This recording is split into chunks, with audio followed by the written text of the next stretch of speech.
that time again. It's Spidey's Outback time. Let's roll that intro and get it started.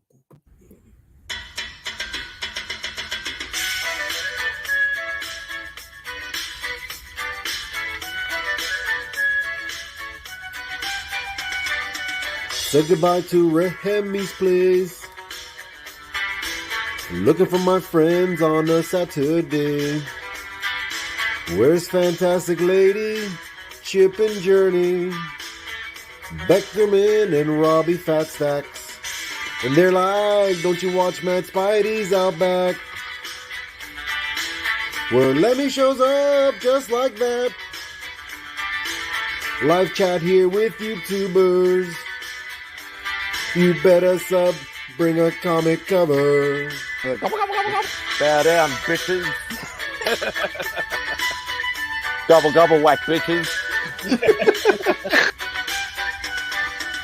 My best mate, Lee Simon Sorrow.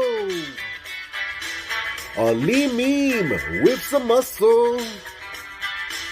On here, you better watch your language, or you won't get any of his Vegemite sandwich. Freaky Sid, I come from MadSpidey'S Outback. Talking comics and some smack.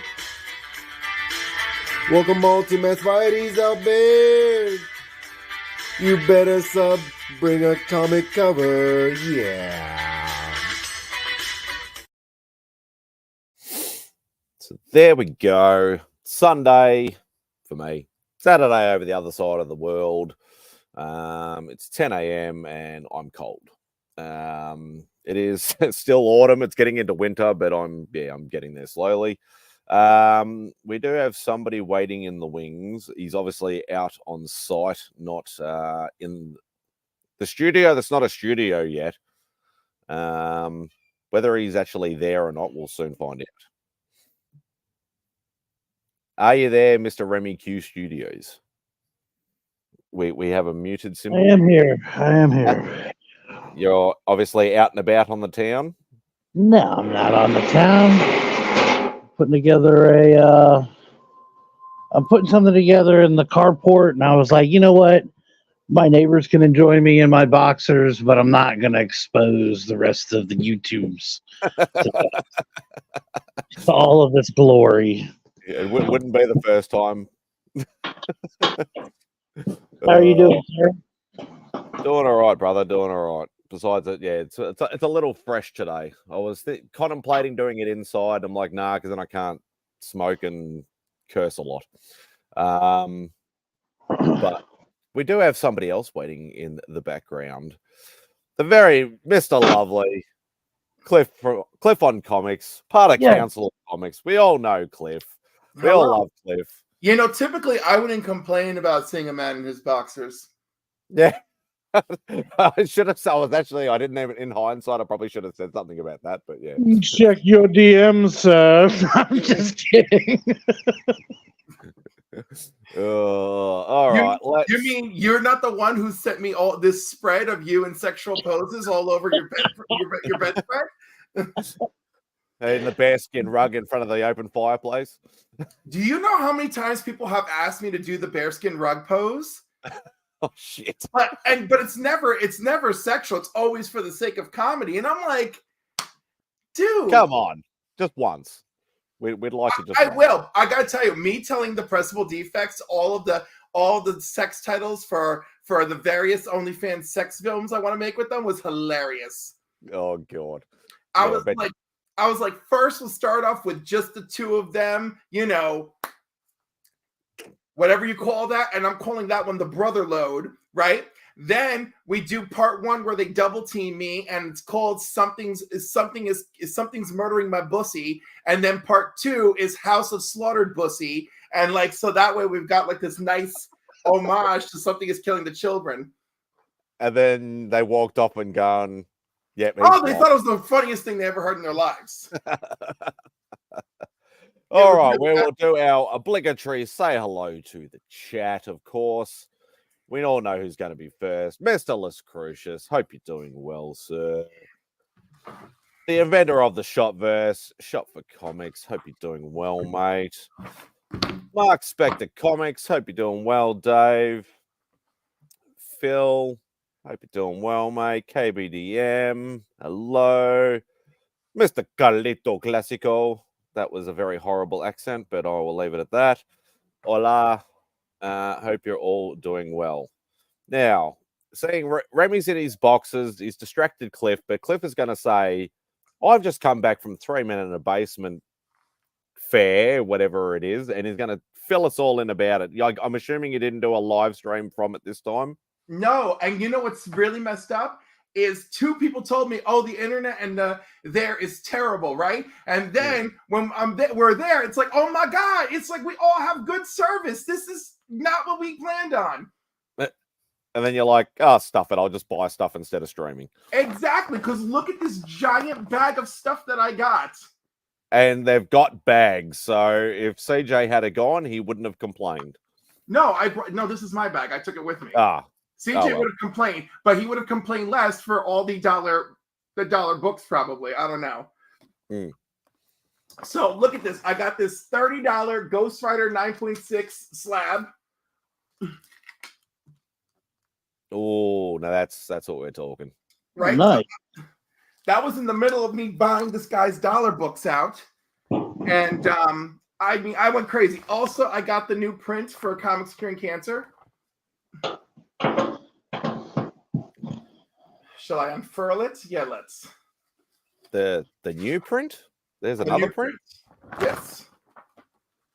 You know what? I put the Brand Flakes. The Brand Flakes one. The Brand Flakes one, yes. Yes, I know now. I'm like, hang on. Oh no. Nice. So then I got into it with DJ because I wanted mine rolled this way with the art out, but other people wanted it rolled with the art in. And I was like, well, it depends on who you're having, do your thing. Kyle. What's up, guys? How's it going? Mate.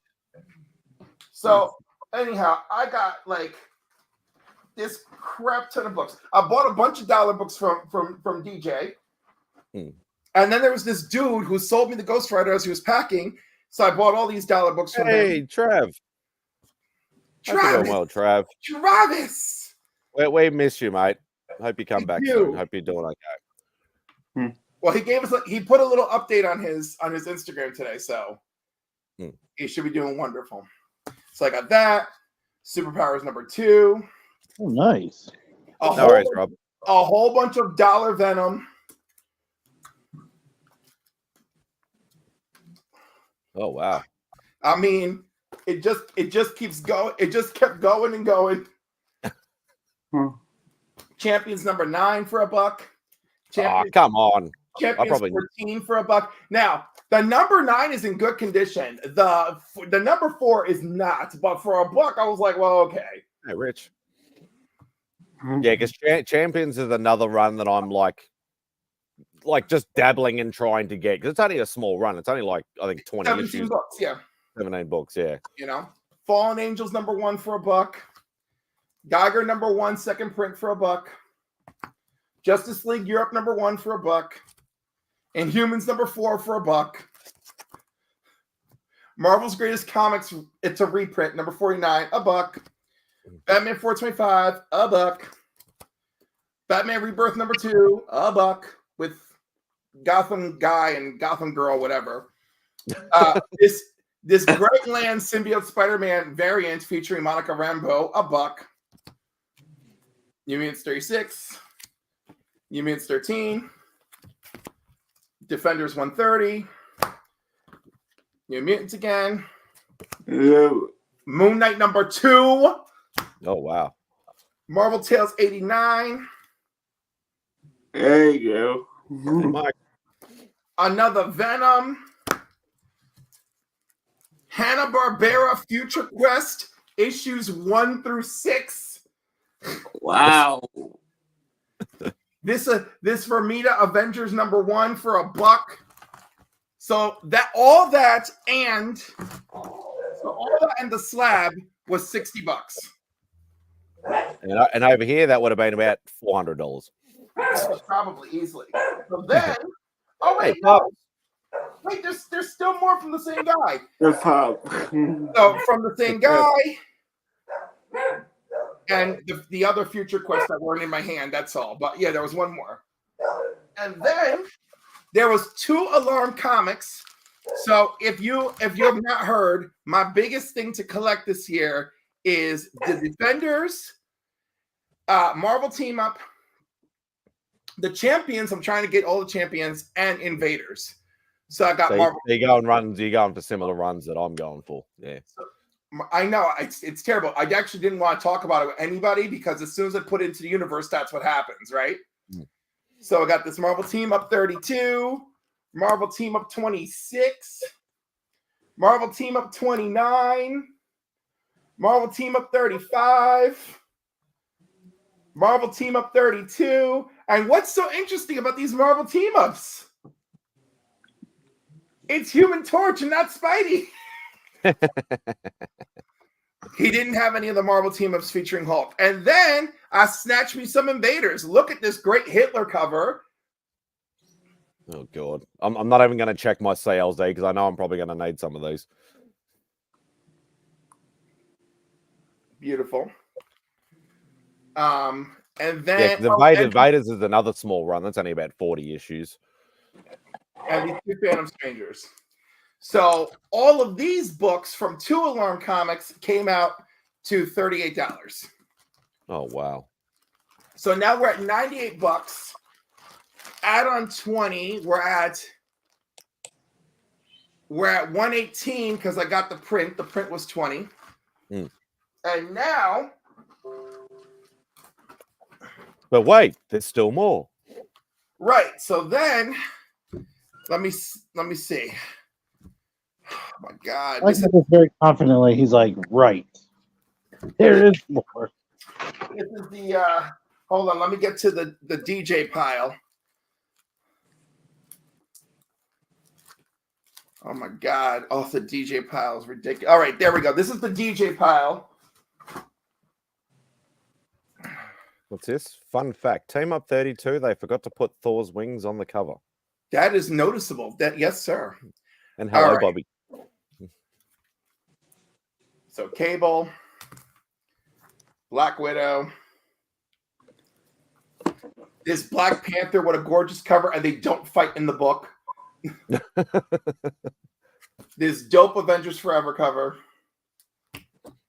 This foily Deathlock 25. Oh, some 90s goodness. This Exiles number 4. This is ridiculous. Fing Fam Foom, The Return. Oh, God. Gen X, the Holiday Spectacular. Okay, you really dived into some 90s goodness. Yep. The New Avengers, 19. Adventure Comics 457. I number one, you know I love Superman, but I purely grabbed this because of the cover. You know? Mosaic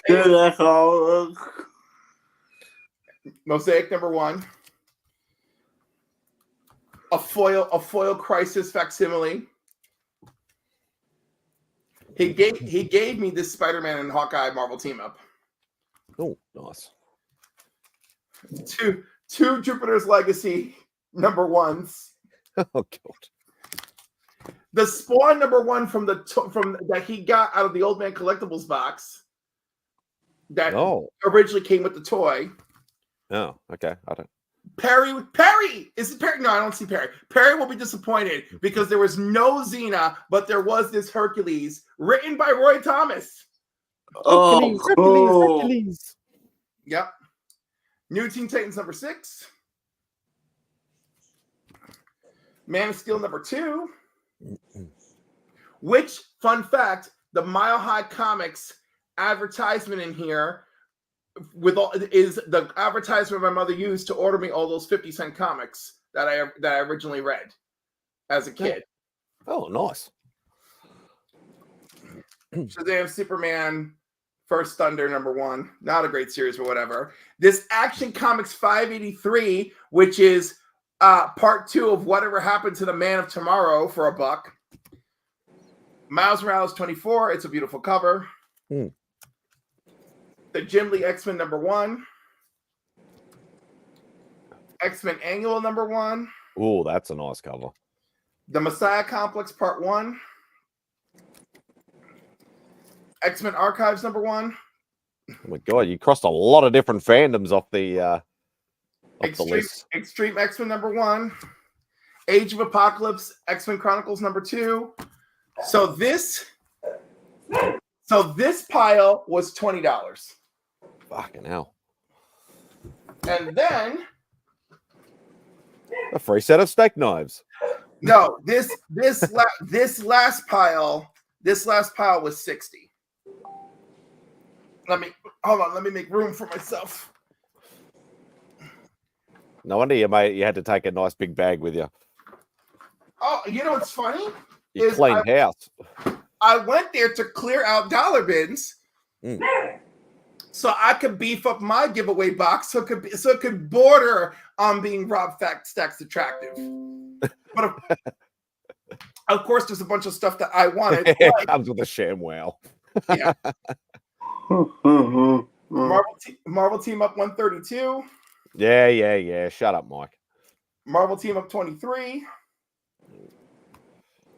Where's Digger Jim? He's going for that run. Marvel Team Up 57. Kazar the Savage #1. Here's Papa. Papa. Hey, Papa. And mind you, so all these with a red sticker also dollar books. Oh, God. Amazing Spider-Man 251. Ooh, nice. X-Men Special Edition 1, which reprints Giant Size X-Men. Uncanny X-Men 165. With the brood. X Factor #1. Nice. X-Men 248.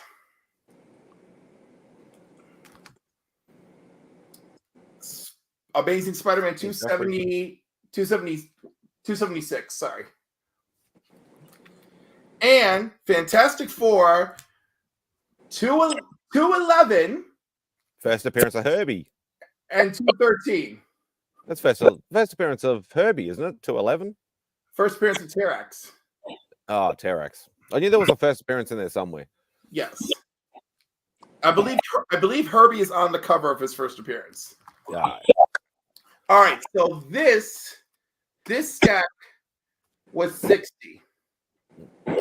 So 60 and 60, 120. It's about 180 and, so far. And then 20 and 20. So it's about so what's that, 220? No. 200. No. I already lost track. This was 60, right? Then this giant, 60 and 20 and 20 is 100. Yeah. All right. And then 38, 138, and then 60, I'm at 198. So $200. Yes, including the slab. Oh, right. And I forgot about all these. So Oh shit. So I feel like I did pretty good at this comic swap. I think I would have needed a suitcase by the looks of that sort of stuff. Dude, 90%. Like I did not have enough money. Basically the money I had on me today is the money I made delivering food last night.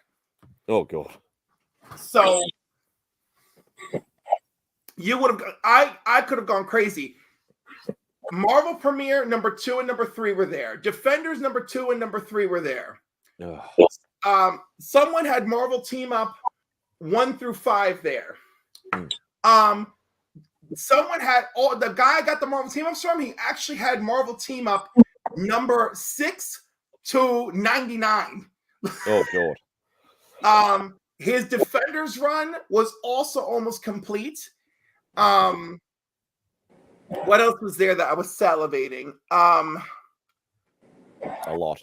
there was a Ghost Rider #1 7.0 for $500. I think I saw the somebody posted a picture of. Oh no, that was Spotlight. Somebody had a Spotlight 5. I think it was like a 7.0 or something like that for like $900 or something. Yeah, Can't remember. crazy. I saw it on IG. Like, oh my god, one dude who one of the 3 men in the basement who I bought that smaller stack of Marvel team ups from, right? Mm. He purchased Swamp Thing's first appearance in a 7.0 for $1,500, right? And then I was like, dude, I was like, put it in your car and lock it down. I was like, no, it's not leaving my side the rest of the day. I would lock that shit in the car. Let the other man in the basement here watch the table and go lock it down. or shove it down your pants or something, like secure it a bit better. I know, like holy shit. But anyhow, it was beautiful, beautiful. By the way, How many vendors do you reckon there were there? Okay, so when you walked in, there was a big ass section that was just for raffle ticket stuff, right? Yeah. Which I tried to win this New God slab, and I bought I bought a bunch of tickets for $20. I put them all for the New Bag slab because there looked like nobody. It was a very small amount of tickets in that bag, right? Yeah. There was a Carnage first appearance with a cajillion tickets in it. So I was like, all right, I'm not fucking around. I'm going to focus on this New Gods one, right? And I still lost out to this other dude. And I even said goodbye to him at the end. There was one other book I wanted. I put a bunch of tickets in there. And I was like, I can't. And I did it at the last minute. I was the last person at the table. The odds should have been in my favor. Just wasn't this your dude day. in the green sweater won. He won the 2 things that I specifically was after. Because the other was the Thunderbolts' first appearance. And I have the Thunderbolts' first appearance, but there's no reason to not have another. Hulk 449. Correct.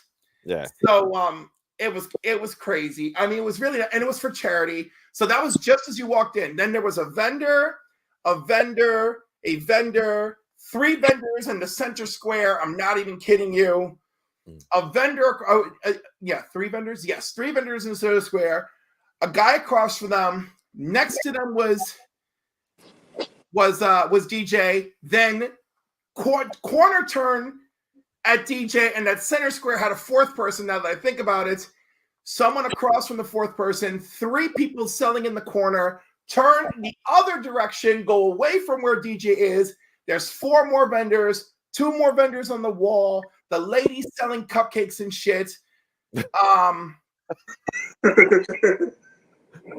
7 and 4, 11, 12, 13, 14.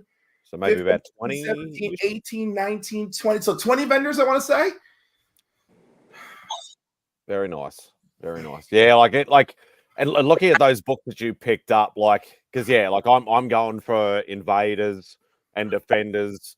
I'm going for just dabbling at Champions. Like if I see something that I haven't got, which I haven't got many books anyway. Obviously, did you see much Werewolf or Tomb of Dracula there? Yeah, there was a lot of Tomb of Dracula. Oh, fuck. What else am I going? Obviously, Spidey's he's a thing, but they're and slowly trying to finish off some Ghost Rider runs as well. All right, John. Hope you have nice dinner with the fam. Not enough DC on sale. Nah. So of course I was too busy driving this morning to do my coffee, comics, and Cliff. But next week, Friday night, I will be on In the Mix, and Saturday morning, the links will be on with Coffee, Comics, and Cliff. Coffee and Comics and Cliff. So is Brian now running Breakfast with Brian a couple hours later, and you're he's running it on Sundays. He's running it on Sundays. Oh, okay. So that'd be He moved the day he announced it, which was 3-4 weeks ago. Brian's like, so I'm moving Breakfast with Brian. It aligns better with me and my wife's schedule. She works retail, so I'm going to start at 9:45 on Sunday mornings. And Brian is saying this, and I'm like, thumbnail, upload. I'm like, in 2 weeks. This is my slot now.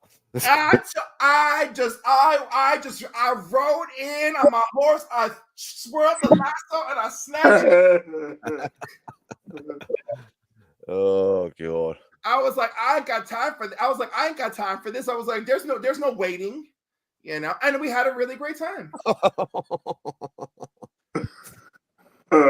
Oh, John. Bringing a bite-sized snack to his show. Chop, brother.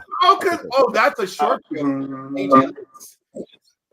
You saw the picture of him, right? Where I'm this behemoth and then DJ's right there. I saw you like trying to hug him or something like that, and he's like you could almost like suckle on your nipple sort of thing, the way he was. Not exactly what I was going for, but I don't think I would mind. AJ is a short king for sure. Yeah. Yes, he is. He truly is. Look, I love my short kings. They usually, not always, but usually have a big surprise in the packaging. Well, as my mum always used to say, small things come in big packages. Yeah, because she's 5'2", so she likes to say that sort of stuff. Look at all this is crazy. So this dude, MTG Comics, picked up Cable's first appearance in a 9.8. Picked up that Batman under Moonlight, that old Batman Neil Adams issue where Batman's in the moonlight. Yep. Right. Picked up a 4.0 of that. Picked up a 7.5 of Giant Size X-Men. Picked up a raw ASM 300, a raw Superman: The Masters of the Universe, a raw Gambit's first appearance at the Comic Swap. Bloody hell. So I'm just saying, you could have gone to town. You would have needed to have brought your suitcase. Yeah. Because if there's things like champions and Inhumans and invaders and defenders in the dollar bins, I definitely would have had to go to town and go nuts for the dollar comics. That's for sure. Because that stuff over here is like, most issues you can pick up for like between $10 and $20 and just rated copies. Anything that's, but I'm struggling to get the early defenders. They're the ones that are killing me because nobody's got them. Can't get the early issues or the 3 Marvel features. I still need the 3 Marvel features. And the sad thing is I can get them. I just have no money. Yeah. And that's always the problem. Yeah. For you, you're looking at 5 times the price of what I could get them for. Yeah, so if you said to me, I can get Marvel feature for $50, I'll be like, I will transfer you the money right now because that'll never happen. But I could get a decent copy of Marvel feature number 1 for about $140, $150. Oh, so it's that pricey now.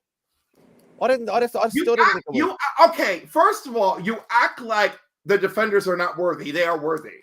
Hey, okay. I'm collecting the run. I'm not saying it's not. I'm just saying I didn't think Marvel feature was. Well, you know why? Because you know what the problem is? We like shit and we have good taste. So the minute we're after something, every other motherfucker's after it too. Everyone gets the same idea at the exact same time because this community is psychotic. In the fun way, of course. Except for those people with the DMs. Oh, they need to stop. A-Man will be at Heroes next year, he says. 2025. And hopefully I'll be right there with you, buddy. Yeah, because you're not going. Perry, you're in the chat. Did you see my Hercules, Perry? Because I was thinking of you, even though there was no Xena there.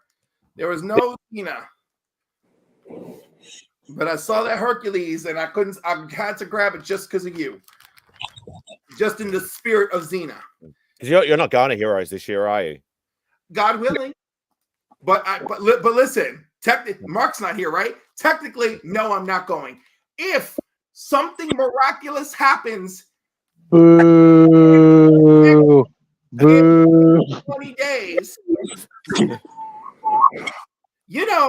everyone acts like it's easy. We know damn well it's not easy. Life is not easy. I literally just started my new job 2.5 weeks ago.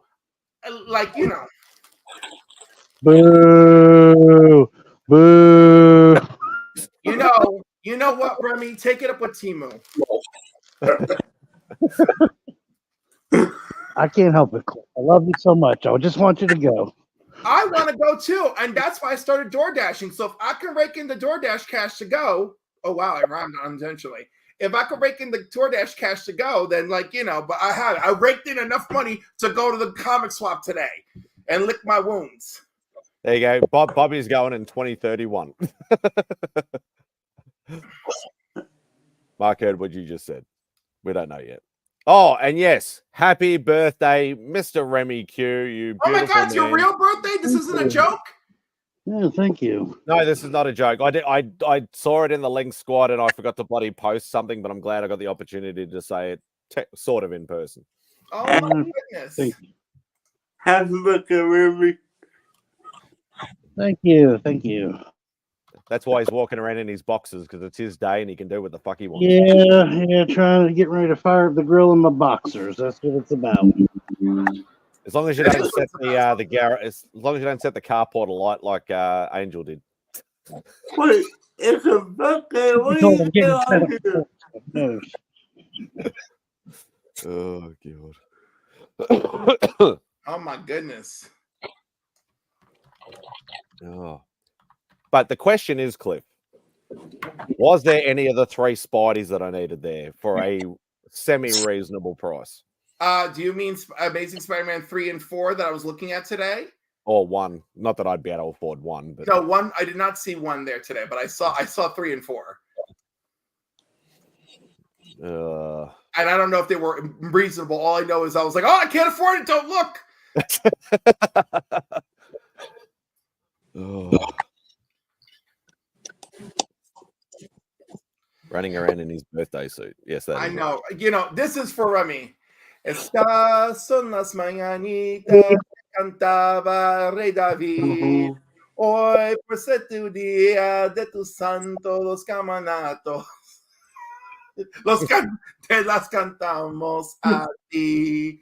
Despierta muy bien. Despierta, mira que ya amaneció, ya los parajillos cantan, la luna ya se metió.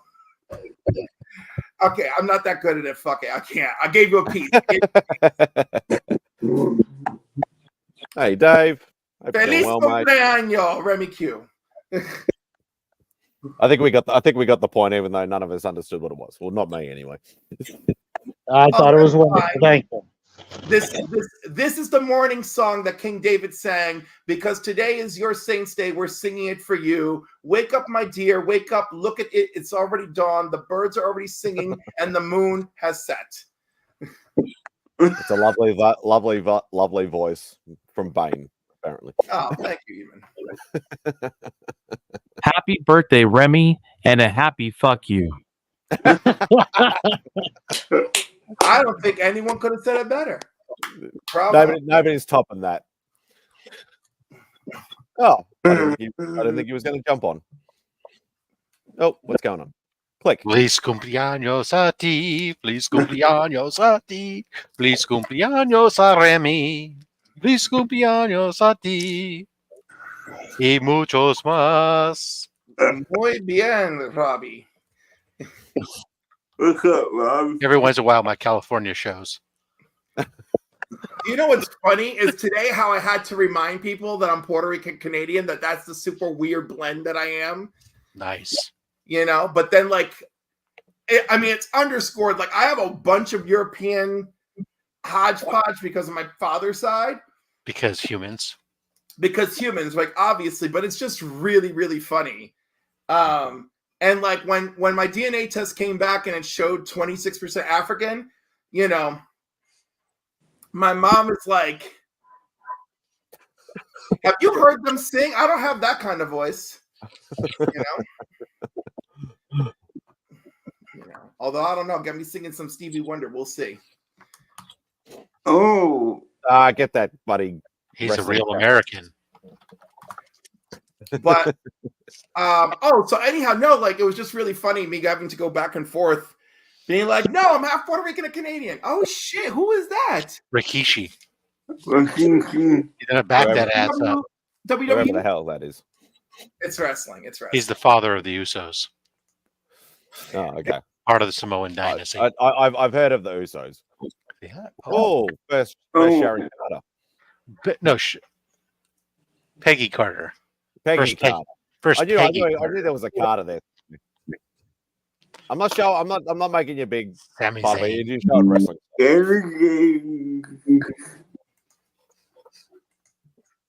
All right. Awesome, Dave. Oh. That's what I was So doing. I was editing Monday's mail call. Ah. So, Rob, I was just channeling your spirit I saw. all day. It's fabulous. You were just throwing cash around. Yep, I was very importantly. Phenomenal. And he got the brand flakes print as I well. saw. That's a big one. Yeah, I was hitting dollar bins so hard because I want to have. I thought you were channeling me. Yeah, because I want to have a more. I don't hit dollar bins. Huh? I don't hit dollar bins. Rob, I can't do it at your level. You're like some kind of executive. You run some kind of global infrastructure that sounds terrifying. You know, I do DoorDash and keep people from killing themselves. It's very different. So that sounds tedious. I'm not knocking it at all.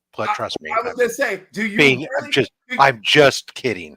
I was gonna say the food delivery is tedious. Oh, the hell yeah! Keeping people alive part is delivering food's the worst because then you're dealing with people like me. You're like, I just went 3 blocks to deliver this. You couldn't fucking go 3 blocks. You saw me, fucking boring. No, the kids I did last night were all college kids who were just stoned. It was great.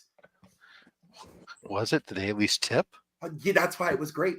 Oh. They don't even know what they're doing. They just give the default tip and don't even question it. You know, it was wonderful. I gotta hop off, fellas. I'll jump on in a little bit. All right, Remy. Mi amor, Remy Q. Mwah.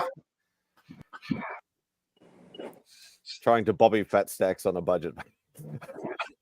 Oh my God, AR, that is so funny because I literally said those words today and I called him Robbie Fatstacks when I said it. Don't call me that. I didn't say Bobby, I said Robbie. No, I'm not trying to make it a thing. It's hilarious though. Oh, and by the way, if it does become a thing, it's not my fault. It puts his name, put it in my mind. Freaky Loowee put it in my mind. That's Fitstacks. No. This is a different conversation I had with him. Oh, okay. We're gonna try and do a skit together. He and I. Be good to say Loowee back on the YouTubes. Wow. Did you not see his last video a few weeks ago? You know, put your loving on me video. Did he post it on YouTube or did he post it on IG? He definitely posted it on Instagram. I don't know if he posted it on YouTube. That's not right anymore. Okay. Yeah, it's the first thing there. Let's see. Freaky. Click your subbing on me, baby. Oh yeah, I did. Yeah, that was 3 weeks ago. Yeah, I did. I did watch that. Yes. I was gonna say that was great, and he was looking good. I told him he can come and get it. So, oh. Boy. And as usual, I offer, and as usual, they always say, "Oh, Cliff, if I only played for the other team." And then I told them that I have visitor games all the time. It's perfectly okay.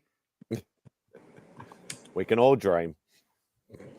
Listen, I caught one recently. I feel real good about it. And we're still friends.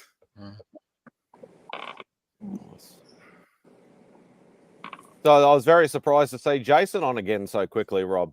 It was only about a month ago that he was on. Yeah, he wanted to come back on like almost as soon as his episode was over. He was kind of queuing up, and I had a lull spot. Sometimes, you know, getting guests goes in ebbs and flows. Like sometimes I have them, they come in like gangbusters. Everybody I ask, you know, I send out invites to all come back and say, "Oh yeah, I'd love to," blah, blah, blah, boom. And everything falls into place. And then other times I'm like in the desert looking for a frickin' Can somebody just come on and fill a right. slot? And so I think I was in a little bit of a lull spot, and he's like, "Oh," almost as soon as this episode was over, he's all, "Hey, can I hop on?" I'm like, "Oh, yeah, I can get you on in like 5 weeks or 6 weeks or something." I had a gap. Right now, I'm booked out to August now. Good. Which sounds long, but really, given that it's mid-May, being that I'm booking August, it's only 2.5 months out, and there's in June and July, I each have a mark. I have Reflection mark. Yeah, I have a day that I'm taking off because like in June there's no show for Heroes Con week, and in July originally I'd booked Pop, but I had to push him back a week because I forgot it was the 3rd week of July, which is my big barbecue, which Mark of course is going to come out to because I'm going to try, but I can't make it. Right. So, anyways, the big barbecue, I had to not having a show that week because I'm always too busy cooking. So you should just let Brett do it. I could, but he doesn't want to do. He doesn't want to do it by himself without me. So I'm all right. What he can do is just run the giveaway, and then he can just name 6 books for you to give away. It'd be very interesting. Look at that! They got Ultimate Fallout 4. They got Avengers 1. Marvel Spotlight 5. What else they got? They got the first Galactus. I'll be winning. I'll be winning that week. But so yeah, now I gotta start booking August before too long here. But excuse me, tired. How are y'all doing tonight? I'm good. Doing all right, mate. I took my laptop to the doctor, Rob. Remember I was been doing the fan noise? Okay, to the computer doctor, not the human doctor. No, that wouldn't make any sense. But again, I didn't know what you were about ready to stream. But you'll be the only person who understands this. But the loud whining noise that it had been doing for a while, it started doing it more often in the last 48 hours. And I knew it was the fan, and I'm like, can't imagine it being dirty. But I took it up there, which was good because I've had it for between 3 and 5 years ish. And the battery needed to be replaced. So it started swelling pretty good, which is normal for like when people use them as much as we do. So I got a new battery and a fan on the way. So I'm trying not to use it because it doesn't have a battery in it, and the fan still makes the noise. It works without a battery as long as it's plugged up. But I figure I can just turn it on to do like making thumbnails or building streams. I'm just going to stream from my phone for the next little while. Your water bottle is behind my pillow. Yeah. $150 ain't bad to save a $900 laptop. I have a laptop stand that mine sits on. It was about $35. It has fans in it that it blows air into the computer as well. So if the fan goes out, we're perked up when you said that. Oh no! I perked up as soon as I saw your bicep at this angle from your right arm. That's what I thought.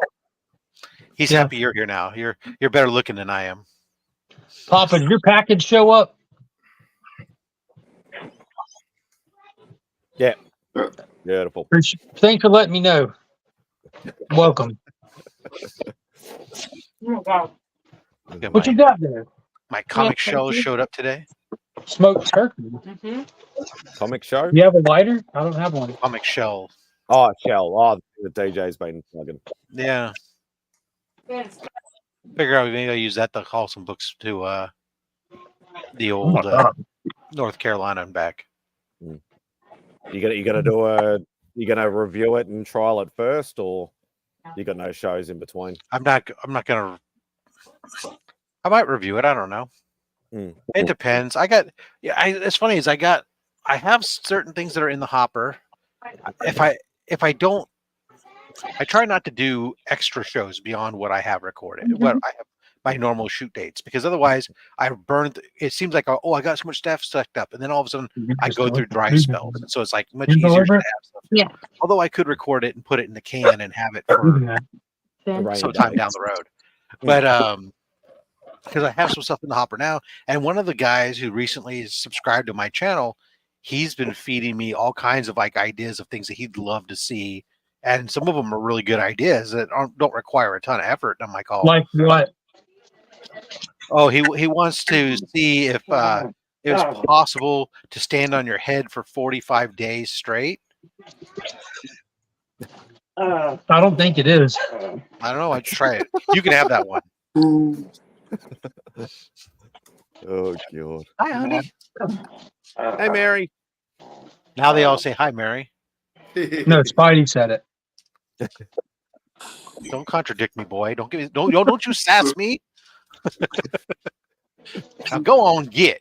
Go now. Eat. Oh god. She's at the salon getting her nails done.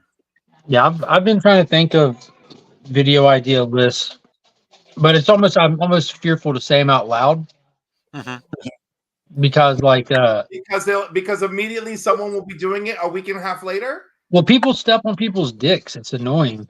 Like I said it before. Like trying to because we share a large audience. You know, the people of us that hang out together. So trying to find like content that's different than what each of us is doing. Some of us think about doing that because it makes it where our audience isn't watching like repeat content.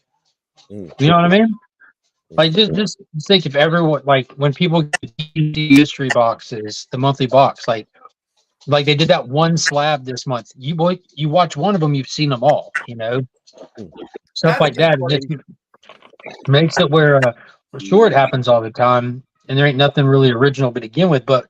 Like if you kind of look in your close circle though, like that's how I think about it. Like watching in my close circle, what other people are doing and trying to find different kind of content just because we do share a large part of the audience. That's that community aspect of it. But almost fearful to mention some of them. That's why I told you standing on your head. I would love to see that done. 45 days. How long do you think you can make it? Like maybe 45 minutes? Maybe. I don't think I could get it upside down. Yeah, I didn't assume you were doing that part on your own. I figured not without help. I mean, For starters, I got too many ailments to do that shit. Well, you might not know it, Cliff, but that's technically the cure for asthma. Have you tried it yet? It really opens up the lungs. It's hard enough for me just to bend down and pick up something I drop on the floor, let alone stand on my hands. Hell yeah. Hello, CJ. What's up, CJ? I approve of that. I miss your face, homie. I miss your face. But yeah, I see where you're coming from too, mate. Like I just feel I'm very stagnant at the moment. Like I just seem to be doing the same 2 or 3 things week in, week out, and I just feel like it's getting a bit stale. Yeah, I agree with Mark Spector Comics with his beer and comic review. He'll get like a 6-pack. I don't even drink, but I still enjoy watching him because he'll get a 6-pack of like local brews and kind of thing, and it's still interesting because he has like the information about the brewery and it's just interesting topic, you know. Yeah, something a little different. Yeah, and he also collects stuff that not a lot of people collect. I mean, not a lot of people in our immediate circle, kind of thing. It's fun watching his stuff too. Yeah, Dave does really good content. Yeah, I like me some Dave. Rob, look at some hot wings. You don't appreciate this. No, just Kyle. What kind of wings are these? I know y'all be doing them different. What are these? These are the smoked wings. They're smoked and then they fry them. Nice. Nice to see you eating some real food, Mark. Yeah, well, I'm telling you, since I got back on a non-restricted diet, all I eat is real food. That's all. I'll go to be like, I want the steak and ribs. What sides? No, thank you. Exactly. That's why the cow grazed its whole life, so that way I don't. How many lions do you see on the savannah eating grass? Why? None. Why? They're higher on the fucking food chain. You know where I sit? Higher on the food chain. Yeah, monkey's lower on the food chain. We feed her. Yeah, that's right. I'm a secondhand vegan. Yeah. I only eat animals that eat plants. What's are these Alabama white sauce? Nice. And that's the gold. Yeah. The gold one is vegetarian by proxy. I can't even. Well, it's like what was it? My youngest was saying, you know, they got their friends coming down to stay with us for a couple days in June. And I said, okay, he was asking if it was okay. I was like, I got no problems with them coming down here and staying. That's fine. Just as long as they're not vegan. I said, And see, I was even when I was a they can be vegetarian for 7 years. Yeah, it could be vegetarian. I can deal with cooking and prepping food for vegetarian, but no vegan. vegans. I'm sorry, no, forget it. I'm not even going to try. You're out. You're crazy. Go. Yeah, Go. yeah. I'll cook. Get the hell off my land. I'll cook. I'll cook vegetarian. I'll cook. Mm-mm. I'm sorry, Cliff. What did you want to talk about? Well, one thing for Spidey, it's okay to be doing what everybody else is doing. Just find your way of doing it differently. Oh, it's just I've never been an ideas guy. That's my problem. Spidey, you already do original stuff. You do original art show and a statue unboxing on the regular. You're already doing what most of us don't do. You're already And the way you take shit out of their slabs is absolutely horrifying, but you can't stop the train wreck. You know, I saw you were blow torching the end of that freaking book. I was like, oh, but there you were, blow torching away. You know? Yeah. Hey, Spidey, how much fun did you have watching me crack slabs on this last PJX video? No, all you have to do is just put your fingers on him. that was awesome. The way you ripped open those PGX, I love it. I do have some serious conflicted feelings about conversion therapy as the title of the I understand. And, hey, and as a father, I get it. I was like, this is funny, but I'm a little worried. It's exactly why I used it. I used it because it's the play on that crap. But no, I definitely. And I'm with Cliff though for context. You can make whatever content you want. There's nothing wrong with doing what other people are doing. Nothing wrong with it. I don't want to be relying because trust me, if I got plenty of packages all the time, like I'd be doing a lot more mail calls. Because as soon as I get a package, I do a mail call because that's me too. You can shut up, Mister. I've got 3 years. That's mail. That's mail from like I don't even know how long now. Like I ran out of room in the other room. I have to ignore it at this point. I have to ignore it because it makes me crazy. I have a solution, Mark. You just pack all that up in a crate and ship it to MadSpidey. He'll unbox it once a week for you to have content, and then you get it back. Yeah. By the time I see what's in it, I might say, "Oh hell, just keep that." I don't even know. I don't know why I ordered that. You can figure. He can screen it for you to determine what you want back. Watch out! He's back again. Look who's back! Back again. Oh no! Senor CJ has emerged. Well, I just want to put my 2 cents. I don't appreciate people that don't have original content and copy everybody else's content. I think they are a bunch of dick steppers, like Mark says. If you're going to steal somebody's idea, which everybody does anyway, there's no original ideas, make it your freaking own. Put a little bit of you in it and don't freaking copy it. That's my God, did CJ show up and say exactly what I had said? Oh my God, we are agreeing again. This is scaring me. Well, you listen, you got your niche, man. You got you there's not that many openly flamboyant, over the top, out of the closet gay guys, and you're our guy. You know what I'm saying? You got that thing going for you. Go run with it. As soon as we see somebody copy you, we're going to know it's you. But I'll tell you what, CJ, you do a good job making his shtick your own. Well, yeah.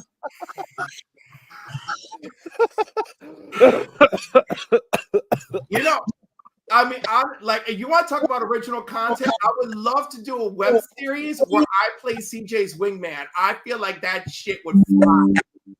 Yeah, CJ would get all the dick. That wasn't where I was going with this, but it would be hilarious.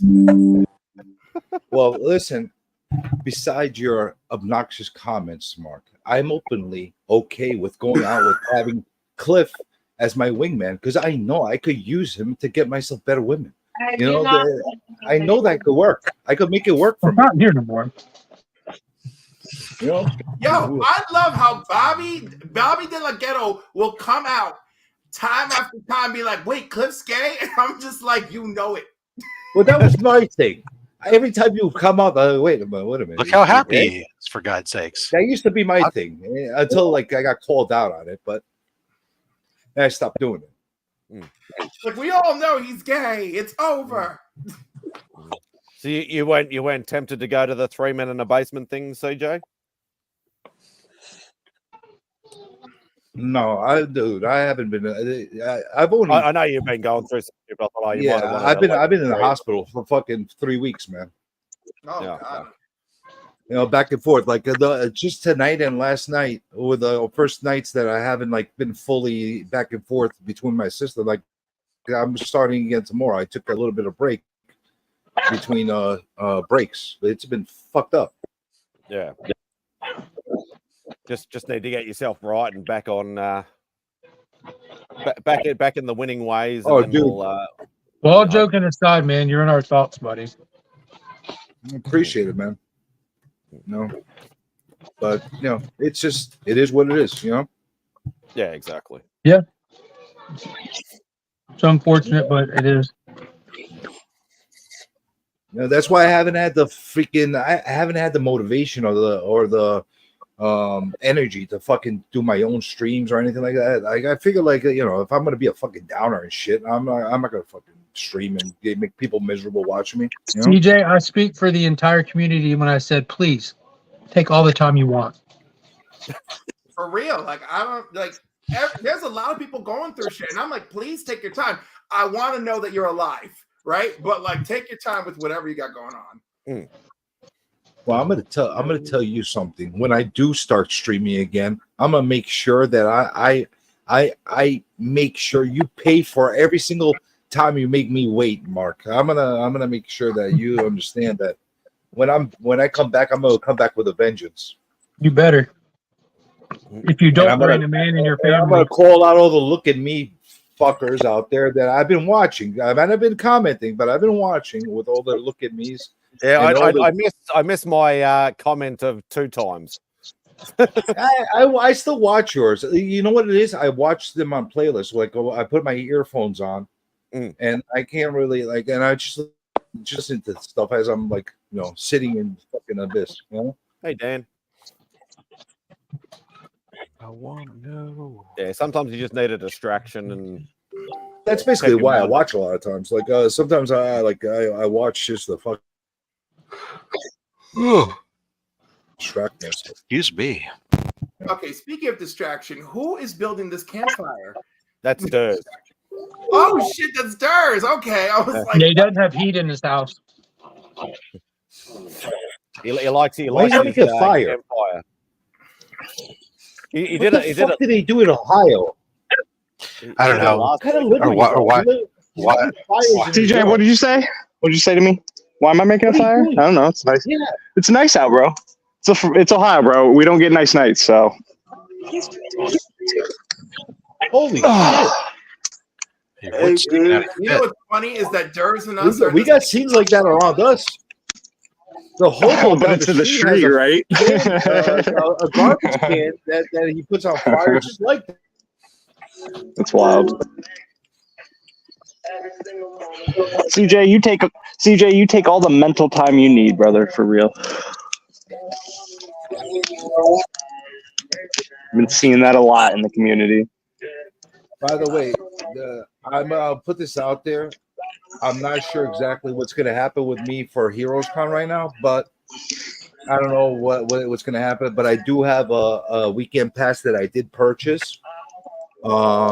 And if I end up not going, if somebody needs a VIP pass for the weekend, hit me up. And there you go, Cliff. That might save you. Yeah, there you go, Cliff. Not sure 100% if I'm going to go or not. I might still go. I was gonna say he might still go, but that's okay. It's good to know it's in the ether. Well, we signed a contract for our Friday night get together. Oh shit! Nice, Rob. He signed the got my contract with the contract. together. He got my contract with all my red lines. He looked at it and just said, "Yeah, okay, go ahead." Wait, did you start with your survey shit again, Rob? Did you start doing your surveys of like, what do you want, meat or fish or whatever the hell your surveys are? No. No, I'm not, just I if didn't you're do. I didn't do that. attending. It's just simply the head are count. you? Yeah, are you attending? Yep. That's the head count. It's basically like, here's the thing. Here's how much it's going to cost. Do you want to attend? Are you not going? And if so, how many people are you going to bring with you? So Can we can be make sure. Can you accept any last minute people? So I'm still accepting. All I've done is sign a contract because I have at least a commitment for more than I need for the minimum, and then I'm still trying to get from the last people to let us know, and I'll be able to change. Basically, I can up until like I'm trying to get my head count close to solidified by the 1st of June. But I can all the way up till the week before add another person. Still change. Yeah. Well, I can always increase some. If I increase too much, I run into an issue with food. But as far as they give me a little bit of a window that I can do stuff on. So all right. I mean, I'll check. Dave, did you fill out the survey? I think you did. You're in the room, right? Which Dave? Still only 35 cents. Oh, okay. Yeah, he's in the chat. Rob, we need I'm not the going other to Dave to drive down too. Just because I don't want to pay for more shit that I already gonna. No, I get it. Yeah, I mean, it's. And there's going to be the inevitable, like, also a lot of people that are there, like last year, that aren't in that group chat, aren't in the immediate conversation circle, that end up coming. Hopefully they are like, yeah, here you go. Those nails. At least it's not going to be World of Beers. They sucked ass last year. No, this is going to be the Charlotte Beer Garden. Oh my god, they sucked ass last year. What a fucking. We got I liked hanging out with you guys. That was cool. The food wasn't bad. We get a room. I'm not a drinker, so. I think they call it the Tree House or something, which is a room on the second floor, which we have. What is happening to that? So what the fuck? There's the cost of everything on everything on our side is all just the food stuff. The drinks are not part of it, so it's a completely drinks are yourself whatever you want, whether you want sodas, water, right. Else. So that way nobody's did you negotiate Coca-Cola into the package? No. Damn it! I told you Coca-Cola. That's what people want. Here's what I negotiated. I negotiated because they wanted it to be everything on one tab only. I negotiated that I ain't paying for anybody's drinks. That everybody's drinks are going to be on their own tabs. That I will hit the minimum commitment on food, and that I am not responsible. I got a contractually written in the contract that I am not responsible for anybody's drinks. And Rob, you're well, you'd be out of your mind if you expect if you sign that. That's like they're out of their minds. Like I just need a pop, Rob. That's all I need, bro. It's all on you. Like, all right. Rob, get yourself a pop. I don't know how Rob is not a lawyer. Like his whole life is contracts and documents. Dude, you saw me win the Only Slabs win today. He sent me his package, and every time he ships something out, you get a nice little email to go with it. It's all nice and perfect. That's pirate ship. Yeah, but it's still nice. I have your email address uploaded in there for whenever I do. For people who I do, I add their email address to it, so that way they get the ship notification and tracking. Nice. I don't have to send it separately. That's because Rob is a magical human being. And your package has already been picked up and is on its way to you, Durs. I saw that. Can you imagine having to keep track of all these degenerates, how much they're drinking or not? During something like that? I can't even imagine. That's why I told the guy, I said, look, I'm not doing this.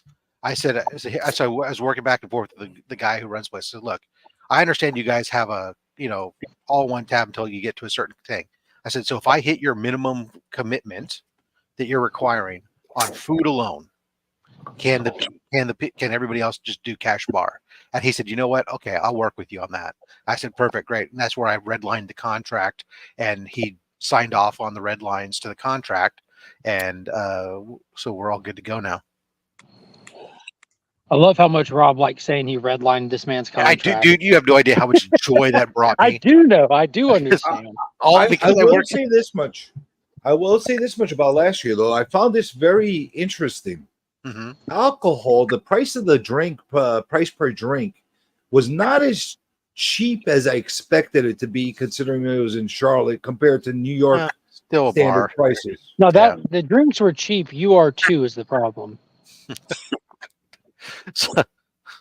So yeah, I was getting joy out of redlining just because I am do contracts all day long. Normally, I send out contracts and I get customers redline them, and half the time I bitch and complain about these guys. Like, who the hell do you think you are redlining my contract and trying to dictate terms to me? And so it got me great joy to be on the other side for once, to be able to take me as the customer. Rob took all of his aggression out over years of his job on this poor guy at this restaurant.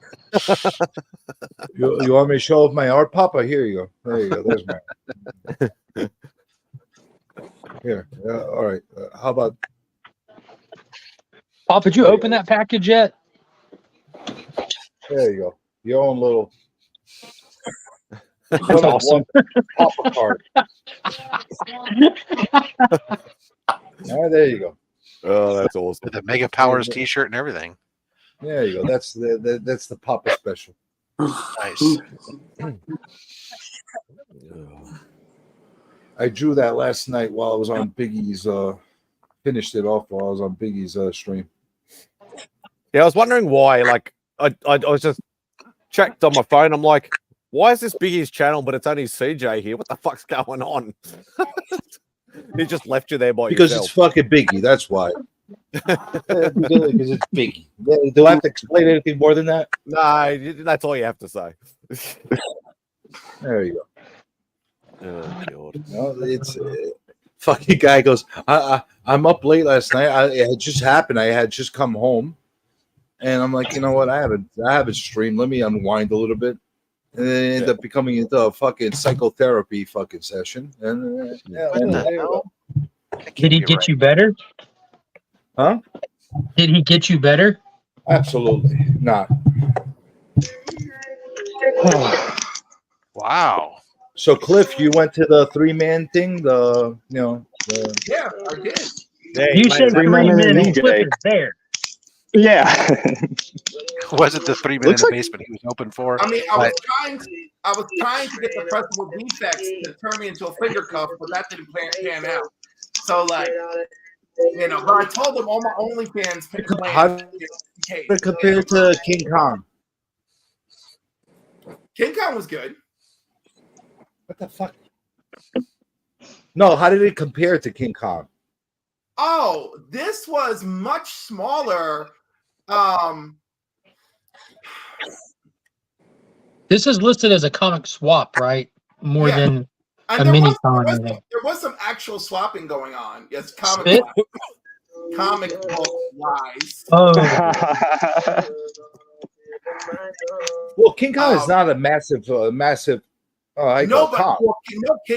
King Kong was like great. I mean, there was lots of vendors. It was really spread out. Here, it was not a big space, but there was still about 20 vendors. That's a good amount.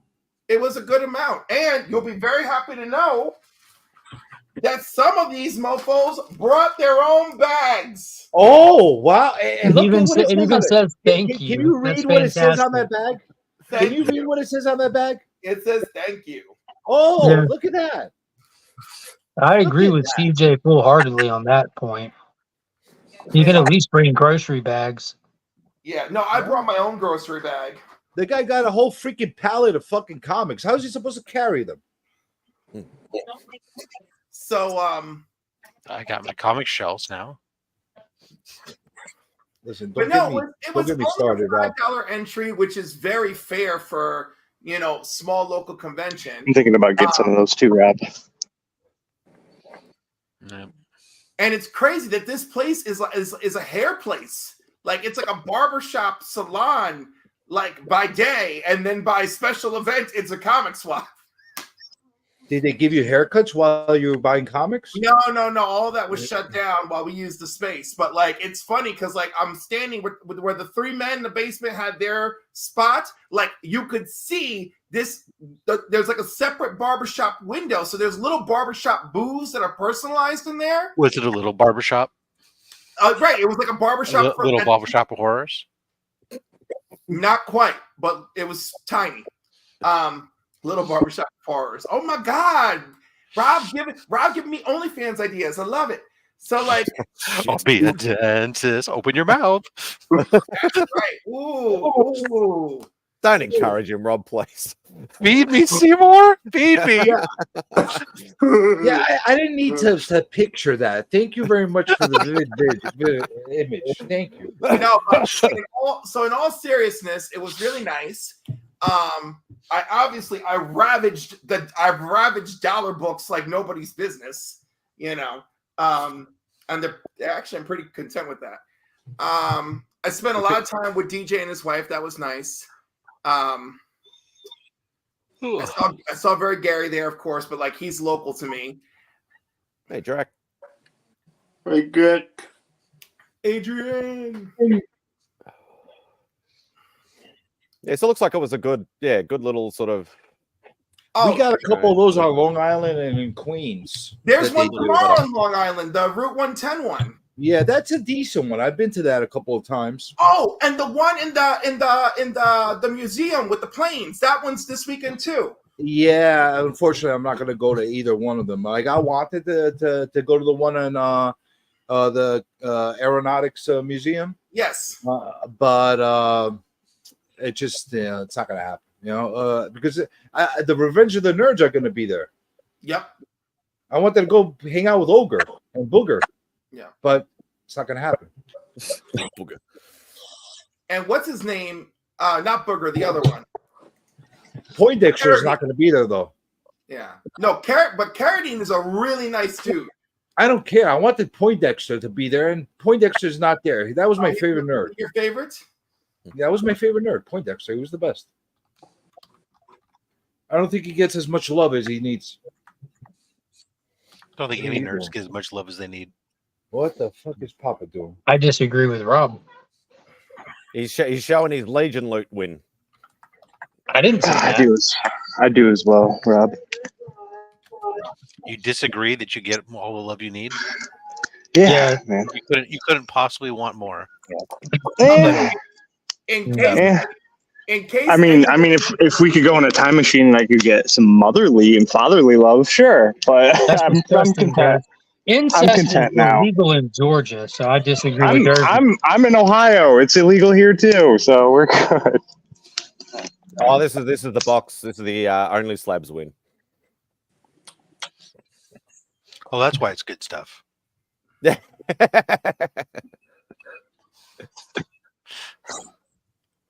Yeah, well, he's showing Defenders, amazing. See, every time you show one of those Marvel books, you got to stick your middle finger at Spidey and say, "Look what I got." You don't have that, you know. You got to do that. There you go. Actually, I have all those books. You ruined the gimmick. There you go. Look at that. Look at that face. That's a good one. Wait, he got that out of that box? That's pretty cool. Yeah, my giveaway box. Yep. That one came from me, didn't it? By way of you, sure, but it still by came way out. of Yes, that was a giveaway from Spidey. You will not see bangers like that coming from Rob. Oh shit! I'm just kidding. Rob, you know I love you. You see the Aquaman. You see the Aquaman and the ASM 77 that came out today. Aquaman Rob, 6. You know I'm just picking at you, man. You know this, man. Aquaman 6. No, it wasn't an Aquaman 1, was it? No. It wasn't a Brave and the Bold, whatever, or showcase. Look at that. Another Yeah, banger. showcase of the first silver Aquaman. Yeah, look at that. Just a That's Renko. nice. That's real nice. All those Marvel from that Near Atlas era are amazing.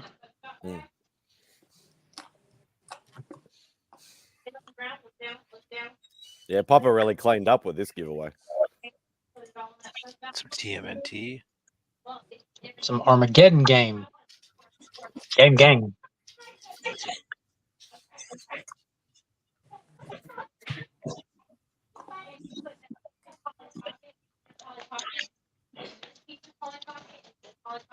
What is that? That's a local creator that I got some free swag off of at Free Comic Book Day. I tried to buy it and he wouldn't let me, but that won the Hero Award for like independent published stuff this year. That's pretty That's cool. It Legion looks loot. That's obscure. what you get from Legion loot. I like obscure books like that. Yeah, so because it was Free Comic Book Day, I made sure to grab some unique stuff that's only like to Augusta that put in there too.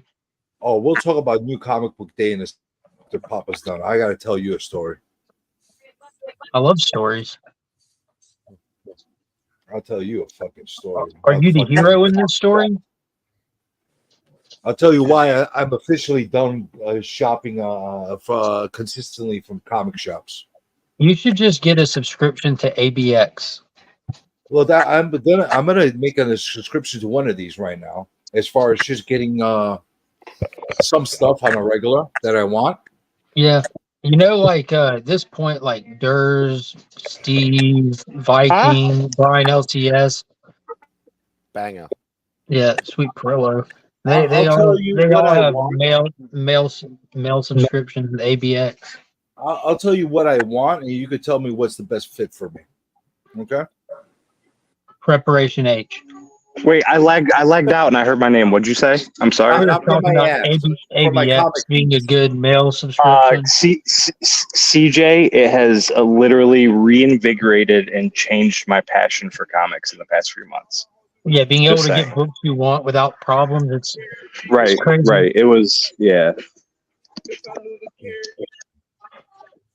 Having a shop that cares about the customer, wild idea, isn't it? It's They also give a the fact that discount he takes the time. First appearance of Redcoat. You order in advance. He rounds up and stuff generally for shipping, but for me it's the fact that he posts all the books on Facebook, so it's like shopping in an actual LCS anyway, because I get all the images and everything, and then he has the whole list, so if I miss something I can see it. So that's what I really love about it.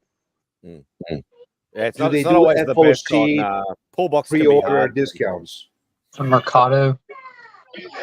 I don't think I get a pre-order discount. I just get he like rounds up for my shipping, but I mean his ratio variants are some of the best on the market that I've seen. Well, how Yeah, much he do you doesn't think he the doesn't ratio bust head varies? on ratios, that's for sure. Yeah, I like that. I've been able to get some 1-in-10s and just cool covers and stuff. Does he mark you up? Oh, 1-in-10s? No, the 1-in-10s are $4. The 1-in-25s are $15. Okay. Yeah. Yeah, I think his if I'm not mistaken, his formula for ratios is 50% of the ratio. I told him that I was like, man, if you can do yourself a favor and order 25 of those red bands and just sell the 1-in-50s. God, I hope he doesn't take spec advice from you. That's issue. No, I was trying to get them. Was the thing. I wanted them, so that's why I was trying to buy them. I wanted the whole set to keep in polybag. I thought they'd be cool to have. Bishop for Scramvit. But now the first issue 1 and 2 are unattainable. If you don't need that Gambit, just send it to me, Papa. I still need that. Just sell it to him for 3 times market value. So she came to that's what's her name, Irene Straczynski, who left Marvel and started doing her own thing. She came to ABX to promote her own book. A local artist named Michael Rushbrook actually did the interiors for book 2.5, which is like a flashback book between issues, because she's an artist that writes and draws it. So because he's local, she came here and set up with him at Free Comic Book Day, and that's one of the signed prints for her book that I got her and Michael both to sign. That is cool. I like. I don't know what it's all about. But It seemed like a dope book too. It's like high fantasy horror type stuff. I like that. Very R-rated. I like it even more now. What do you got over there? Oh, Flashlight. I know that comic. Wait, is that the real one? No, No, it's that's $9.99. The $3.99 price tag. I can't see that. I'm going blind. Flash of Two Worlds or whatever it's called. Yep, Flash of Two Worlds. Sell Look it to at Digger me. Jim Look at me with a DC. for the real one. It's a reprint. Is that the lot, Papa? Or there's still more? That's it. Awesome. Thank you very much for showing that. I think Brian's in the chat. Why he Yes, he didn't is. put best moment of the year for the community? I don't know, because Digger Jim's moment of it's a reprint. I think it was. I think we got a lot of those moments throughout the community that are worthy of an award. But that being said, so here's the thing. I for the most part have abandoned most of the comic shops around me. There's one that I've been consistently, I go maybe once or twice a month. I That's pick a up real a bunch of stuff. That's a real one. That's in the next lot of stuff. Fire. I pick up a bunch of stuff from him, and I tell him the last time I see him, like, listen, I'm gonna be in and out. I don't know when I'll be back again. Maybe in a week or two. But do me a favor. If there's a couple of the free comic books that are originals that are not reprints or anything like that, just put them to the side for me with the other stuff I'm going to pick up. So I go in the other day to go pick up whatever he put aside for me. He didn't even save one fucking book for me from those new free comic book day. I'm like, why didn't you do that? Well, we didn't order enough, and we gave them all away. I'm like, okay. So you don't contribute? They're like, no, we had other customers that really wanted it, and they took multiple ones. I'm like, all right, basically violated a customer that comes in and leaves you thousands of dollars every fucking year, and you didn't put one book to the side, and you think that's okay. Meanwhile, I buy some of your books. Sometimes you rip me off. Sometimes you give me good deals. Whatever you feel like it on a daily basis. All right, no problem. Now we know each other. So that was the final straw for me as far as dealing with new comic book day. LCSs. I had a lot of gripes with a lot of them in the past, and it just seems I just keep getting disappointed by every single one after the other. So That can all end with Augusta Book Exchange. Other than occasionally dropping in on one and just seeing what's on the walls and stuff like that, I have no interest in giving them my patronage. My LCS didn't get a single copy of Ghost Machine, like when it first dropped. Not a single copy, and that was it. I cut them that day. Crazy. That's crazy. Yeah. Mm-hmm. I was like, you do know they were literally giving those to shops, right? I had every cover on order too. So I was like, oh, cool. Well, you lost my business. These are guys that if you go out and get a pull box and you're waiting for stuff, and mysteriously things that are super hot might disappear one time or two. I've never experienced that. I've never experienced that. Listen, I've experienced like them not getting a book in. Yeah, I'm sure. You deal with them enough and you do it enough, you see what happens. I'm sure that happens all the time. So no problem. I'll order all my shit from comicbook.com or whatever the fuck it is. That's FOC. Or Midtown Comics. I'll get 25 to 50% off on every single new book. The bag and boarded sent to me. No problem. That's the way I look at it. And you can cry all you want about why business is bad in LCS. I was willing to pay more for that shit, and it just irritates the hell out of me. But as far as the ABX stuff, Mark, tell me what they offer, and if it's something that works for me for what I buy, I'll give them a chance. I don't think he's there, but he can tell you more than me. But like I said, I love their business, so they can have all my money. I will never pay full price for a new comic book ever again. That's the stance I take. I got to keep constantly. I'll never go into a comic shop. I will never go to a comic shop and get a brand new comic book at full price ever again, or at a premium. There's too much good stories for me to not do that right now. Dude, I get them 2-3 months later for a fraction of the price. I feel that. I feel that. I wish I could too, but then it's like everything's spoiled, or I just have to like unfollow people. I feel like I need to put Not my if you hands don't out pay. to that fire. I don't watch reviews of people reading the stories. Yeah, just everything I follow on IG and YouTube and everything. Everything will be spoiled for me.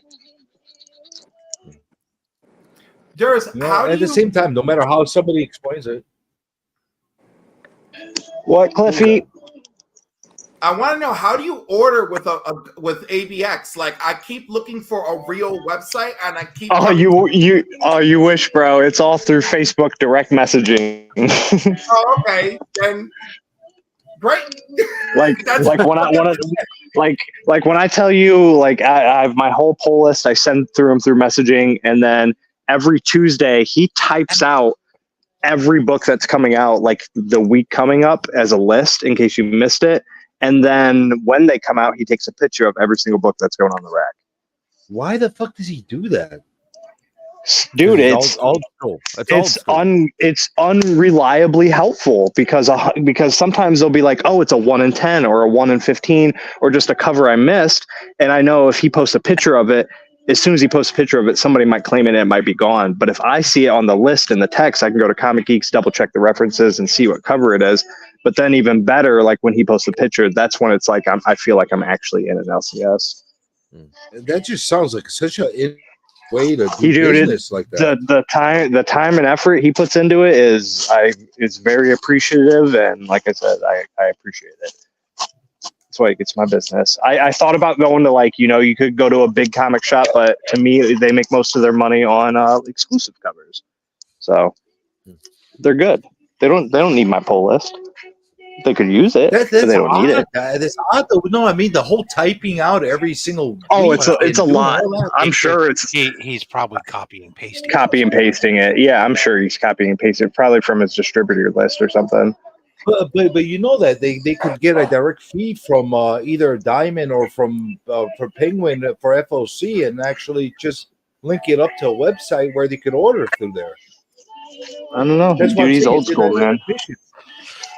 Like I'm doing right now on previews. System is not My phone's gonna die any second, by the way, if I disappear.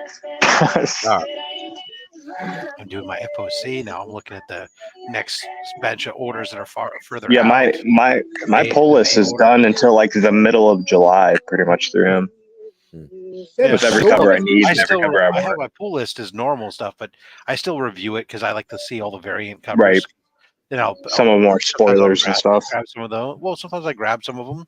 Then you guys, that's when you guys, oh, my shelf just didn't have that one. And it's like, yeah, well, I saw it on the previews. My LCS didn't have any either, except for the one they ordered for me.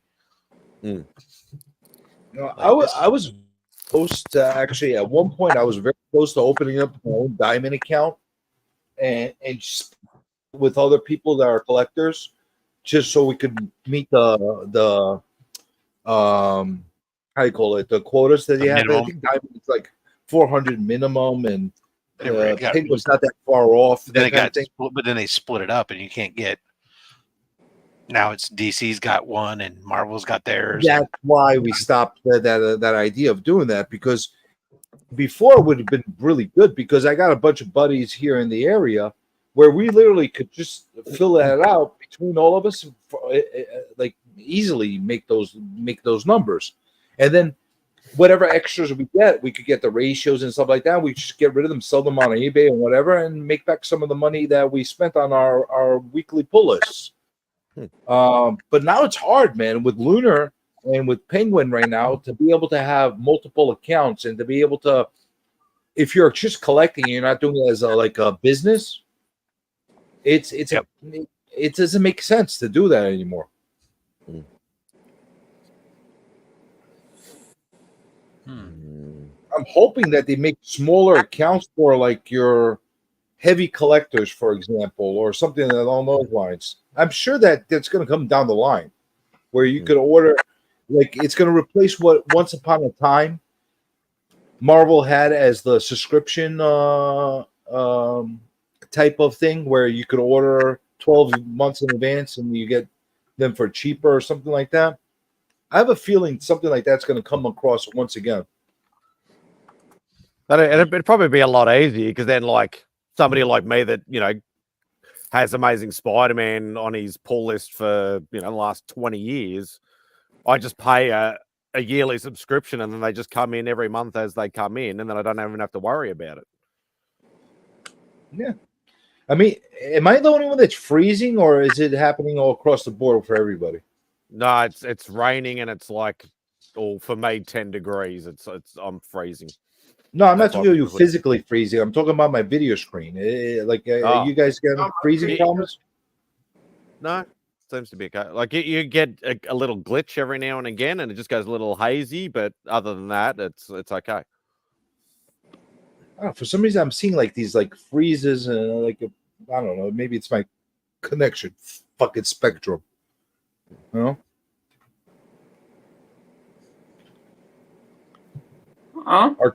Our cable companies suck here.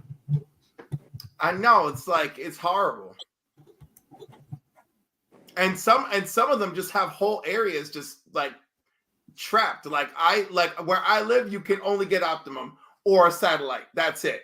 It's like, great, both suck. Thank you. Where I used to live was only Optimum. Now it's either Spectrum or RSN or RCN or whatever the fuck it's called. They both suck ass. I mean, honestly, as many gripes as I have with Optimum, honestly, like my internet is very consistent. I'll give them that. I miss my old T3 line. I haven't had one in a long, long time. Oh my god! Oh, when I worked at IBM. Oh. Hey, that's a part Aussie made book. Yeah, Magic Order. Nicola. Or is she not doing it anymore? Who? Mark, are you affiliated Nicola in Scott. any way? Nicola Scott. Maybe there's been 4 volumes now. I don't know if Nicholas Scott did any. The first volume here is Oliver Copiel did the art. Oh, no, yeah, because Look at Nicola and Greg Rucker created that, I think. Stuart Immelman does volume 2. It's up to 4 volumes. Miller's big thing is switching up the artists. He tries to get dynamic new artists or like legendary artists. Yeah, because I think Greg Rucker and Nicola did the first volume, possibly. No, I'm holding it. This is issue 1 of volume 1. Yeah, this is. They're all Mark Miller written books, but it's Oliver Copiel did the art. None of them are Nicola Scott. It's what's the one I'm thinking of? Then? You're thinking of. I think you're thinking of Black Magic or yeah. Or you could just be making shit up out of thin air. No, it's Black Magic. It's Black Magic. Which is also magic. I knew there was a magic in there somewhere. Yeah. What were you asking, CJ? Am I affiliated with what? With ABX in any way? I just grew up in that shop, man. It's my hometown shop. You're not like part of that business or anything like that. Do I get paid from ABX in any way, shape, fashion, or form, whether it be monetarily or through gifts? No. No, I didn't say if you get paid from them. I meant if you were like an owner or something like that. No. Oh, that's all I asked. Because if that was the case, it would make me feel more comfortable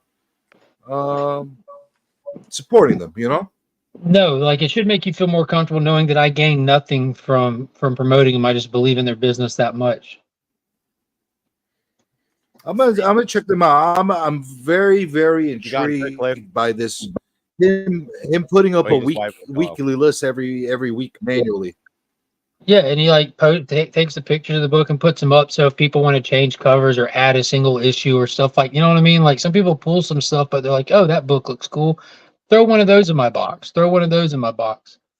But ABX has been around in Augusta for decades. They were a buy, sell, and trade paperback bookstore back in the day when that was more popular. It's the place where my dad sold a large chunk of his comic collection in the 80s to go buy a house, some land, and a vehicle when he was starting his family.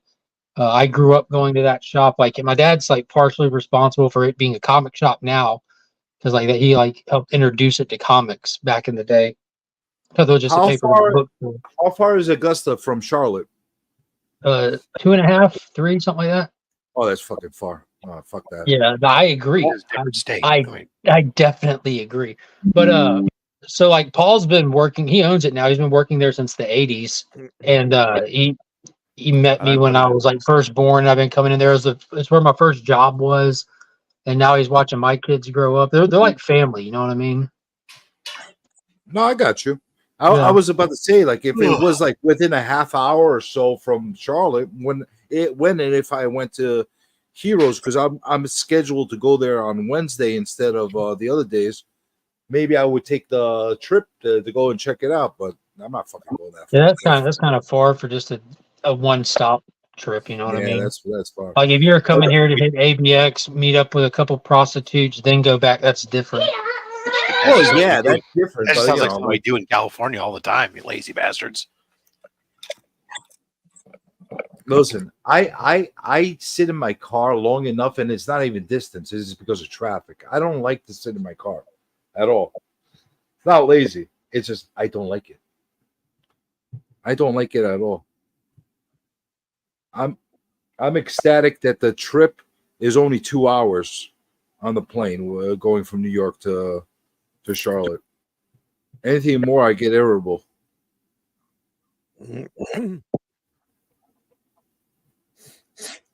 I suppose that's years of driving around in New York. I suppose would do that to you, wouldn't it, CJ? Well, yeah, that's what I'm saying. Like, I hate being in the car, man. It's fucking not only driving around the like my work has me doing a lot of driving. You know what I'm saying? Because I'm going from site to site and that kind of thing. And especially if not everything is close by to each other, it's a pain in the ass. You know? You know, you could be going literally 2 miles, and it could take you freaking an hour to make those 2 miles if you get there on the wrong time. It's Hey, Mr. Austin LeMay. Hope you're doing well, brother. Maybe I need a funner car. That's Maybe. Or maybe I need fun company to have in my car while I'm driving. I don't know. Maybe. Or maybe when they've a bit more regular, then you get one of those like self-driven cars, so you can just sort of chill back, relax, and just let it drive you places. That with the freaking insane shit. I'm not having a car drive me around. I don't trust any robots driving me around. Yeah, that freaks me out. Oh my God, we got a Cybertruck in the area, right? And like, of course, everyone's seen it, and every opportunity, this dude is so mad. Like publicly, everyone knows. Everyone's made fun of him to his face. The freaking radio station, like, had it on their Facebook, like he is so pissed. And I'm like, you went and got this thing, dude. Wait, they're making fun of him for having a Cybertruck? Yeah, because it looks so ridiculous. And he's literally the only dude in a 40-mile radius with one. So, like, everyone's seen it. Everyone knows who he is. Well, did they make fun of it because of the way it looks, or are they envious that they don't have one? No, because of the way it looks. And a question for the non-US people: what the hell's a Cybertruck? That Elon Musk Cybertruck, that thing. That's not a U.S. thing. The Tesla truck. Yeah. Oh, I haven't seen it. That's a global thing. Okay, no, I've never seen it. I don't know if that constitutes a making fun of the guy thing, but okay, whatever works, you know. Dude, if you see it, Cliff me tooed me today. Are you me too me? Okay? I saw the photos too, DJ. Yeah, notice With how close to petticoats. the floor he is. All right, he's grabbing me inappropriately. So you guys were grabbing each other inappropriately? Not me and CJ. Well, I wasn't there. How would you be able to grab me? You said CJ. Oh shit, not me and DJ. I'm sorry, I'm half asleep. I apologize. Well, Mrs. Lynx, I'm sure would have a problem with that. That's what I'm saying. First of all, I would never disrespect her. She is so wonderful. She's the best. Now, however, pressable defects, I don't know. I got a little. Here we go. We're going with the pressable defects again. I got a very fresh over there in that. Wait, did you grab a big honking chunk of butcher when you were over there? I I got a very good hip hug from both of them. If I knew you were going, I would have told you to go grab a big chunk of butcher and say Journey sent this to you. That is funny. That is funny. No, Jay is actually super great. Oh, he's a freaking riot. Like I've hung out with all these guys. Like hung out with them. Like we went for drinks and all kinds of crazy shit. Mark, good times. Oh my god, we had like our first conversation today was just this crazy conversation about how life is short. So just try to cram everything in before the wheels fall off. Oh, they'll get philosophical with you. Who else was there? Was Erod there? Erod was there. He's a good time, yeah. He's great. The best picture of his life. His friend took a picture of him and Butcher, and I was like, Erod, you've never looked so good in your life. He was like, that's my boy. He knows how to take a picture. Yep. But it was good. Erod was there. They were there. Very Gary was there. Tate Prime was there. How are the wall books priced? I know you got dollar books, and those are always great and fun to get. Like, do you think they were appropriately priced? Some were. There was a Ghost Rider #1, 6.5 for like $500. That's not ideal. I felt I was in the right ballpark. You know, like that's a good starting point. Yeah, as far as having a conversation. Also, the guy who had it was very negotiable because the person talking to him was actually Lunch Money Comics, and they were doing their little thing. Yo, Lunch Money Comics left with 2 packed freaking short boxes and a stack of slabs, and I'm like, shit. What do you think of Lunch Money as a guy? He was perfectly fine. He was very nice. That was it. You don't sound very convincing. Well, he was, because I didn't spend a lot of time with him. And my fault because I was just too busy talking to Jay and, and Matt, and, because they got my attention, and then talking to DJ and his wife. I don't know. I just feel like something very ingenuine about him. Maybe I'm wrong.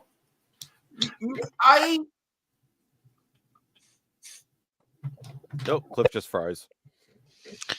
Well, I'm going to take off for a bit. I'll be back. I might come back, but I got to go sit somewhere else. Yeah, this one's not going to be a long one because I have some stuff to do this afternoon. But yeah, if I'm still on. You guys are all wonderful. Hi, guys. I'm back. Bye, Rob. Talk to you later. Hey, Rob. Thanks, Rob. mate. Shit. I came back just in time to say goodbye. So, CJ, yes, I do wonder if You pick up on what I'm talking about? Yeah, no, I totally picked it up. But what I saw, because I was hanging around him and dealers a few times today while I was shopping, I didn't see anything too unusual. Was it? No, which Prime was there? No, because Tate's near Rob. Right, Tate's near. No, Tate. I'm sorry, I'm confusing you with somebody else. What the fuck? I'm sorry. That's all right. You got excited about all the people, all the connections, as you know. No, I know how Rob runs Rob. out as soon as I start trash talking people. Not that I'm trash talking. I'm just saying my observations. You know. No, he was I missed the trash talking. I'm Don't worry, I can trash talk you all you want now that you're back.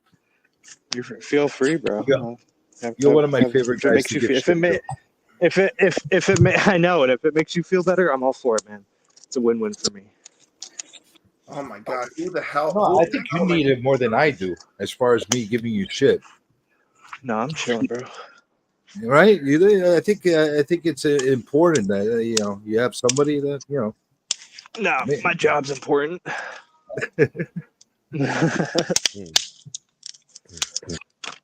Going to Heroes Con and hanging out with you guys is very important.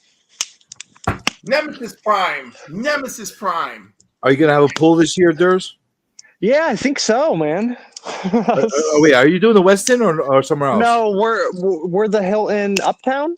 Is that the one we're at? Yeah, the Hilton Uptown.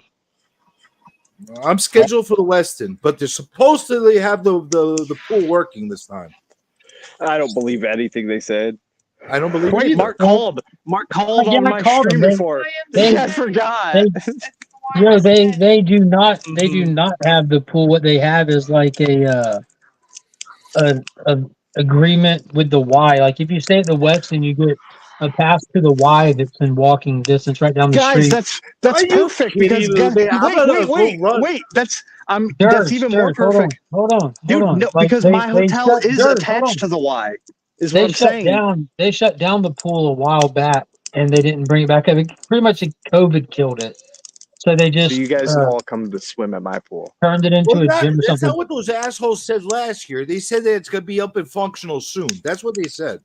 Yeah, I talked to them last year, but about the same thing. And then this year, I called them. I just called the hotel while we were on the stream one evening and asked the girl directly about the pool, and she said it's closed. And then I said, I asked her, like, what are we supposed to do? Come to your house to swim? What do we do? And that's when she said that you actually get access to the Y.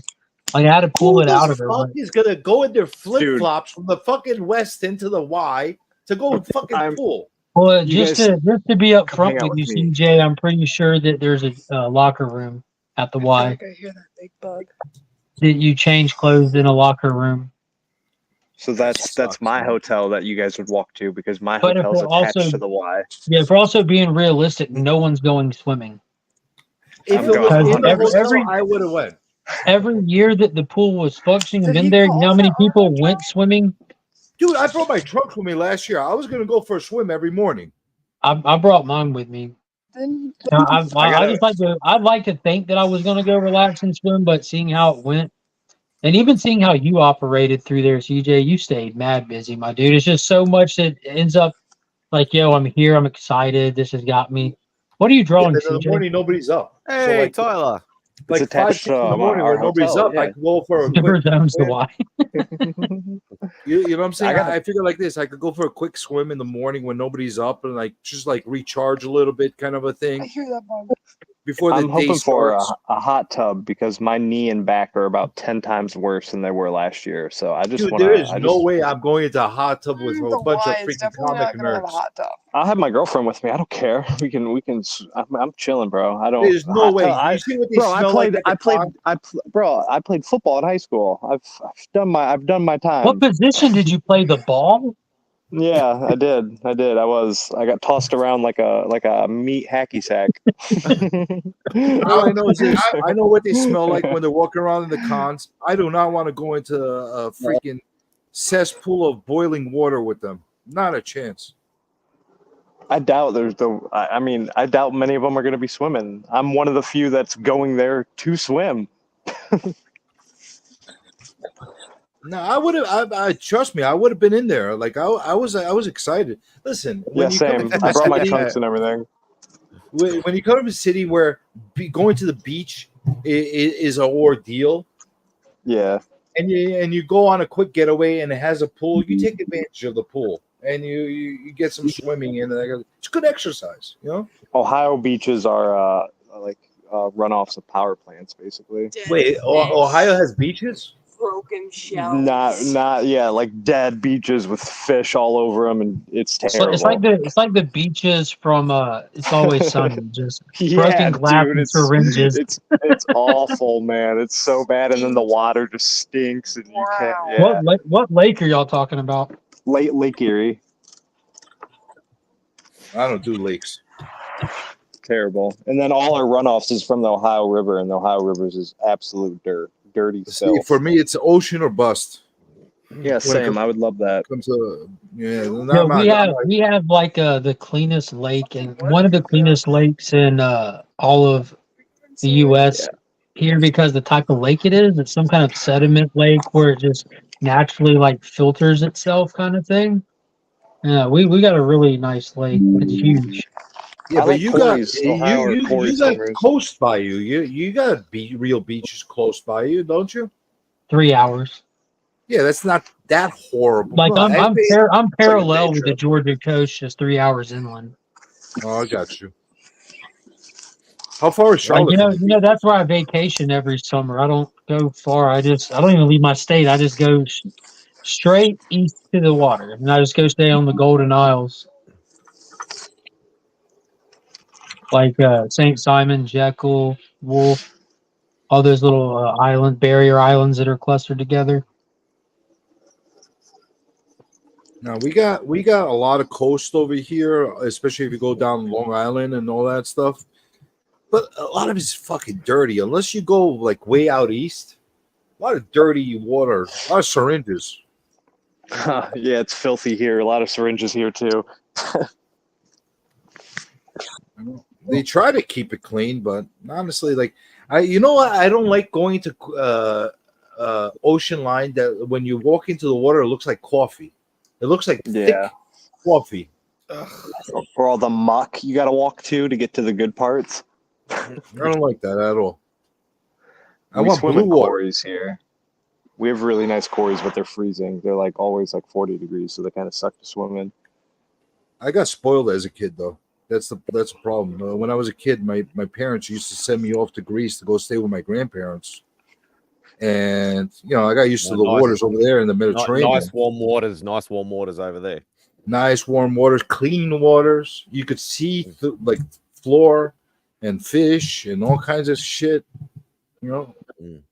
So I got spoiled. I had a lot of because I grew up around a lot of I had a lot of friends in my younger years. They were all Greeks and they used to go. A lot of them used to go over every single year. And all they'd rave about is like going to the islands, going to the clean, clear beaches and everything like that. And yeah, they loved it over there. Yeah, that's the Greeks' version of camp. Like, you know how like some families send their kids to camp or whatever in the summer? Yeah, they always send them back over there. Yeah. Greeks just send their kid, like the parents are like, get the fuck out of here. Go stay with your grandparents for 2 months. Yeah. Run amok in the village. That's basically what we would do. Go herd some goats. It's good stuff. There's a lot of value in goat herding. A lot of lessons you learn there. I wasn't knocking it. I was actually being truthful. I love that. I wish I could do that again, or send my kids to do that. I do send my kids to Greece, but not like that. Practice campfire safety, people.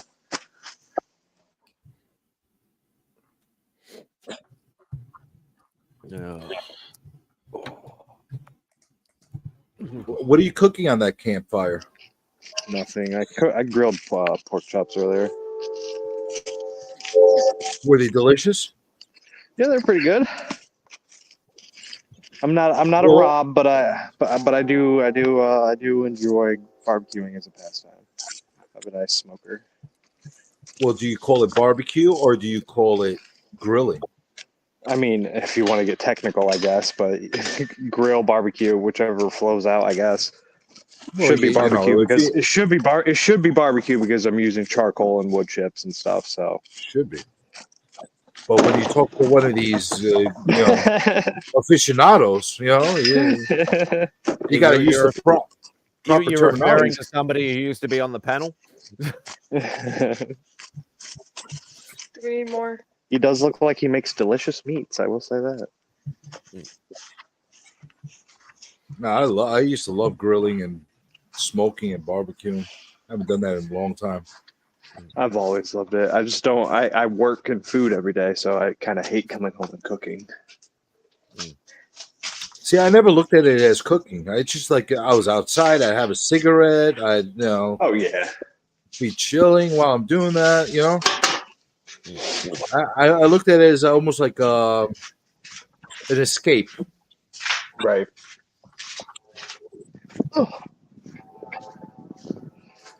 What about you, Cliff? What did you cook today? I didn't cook. I actually cooked chili 2 nights ago and then broke it up into little bins to have something to eat. So that's been my food fuel. I'm a little disappointed in you. Usually, you're saying like all these elaborate dishes that you're putting together and preparing this wonderful food. Nothing. No, listen, the chili is fabulous, right? I used 3 beans. I used real beef. I used fire roasted tomatoes, peppers and onions. I put in 2 cups of cooking sherry in there. Came out great.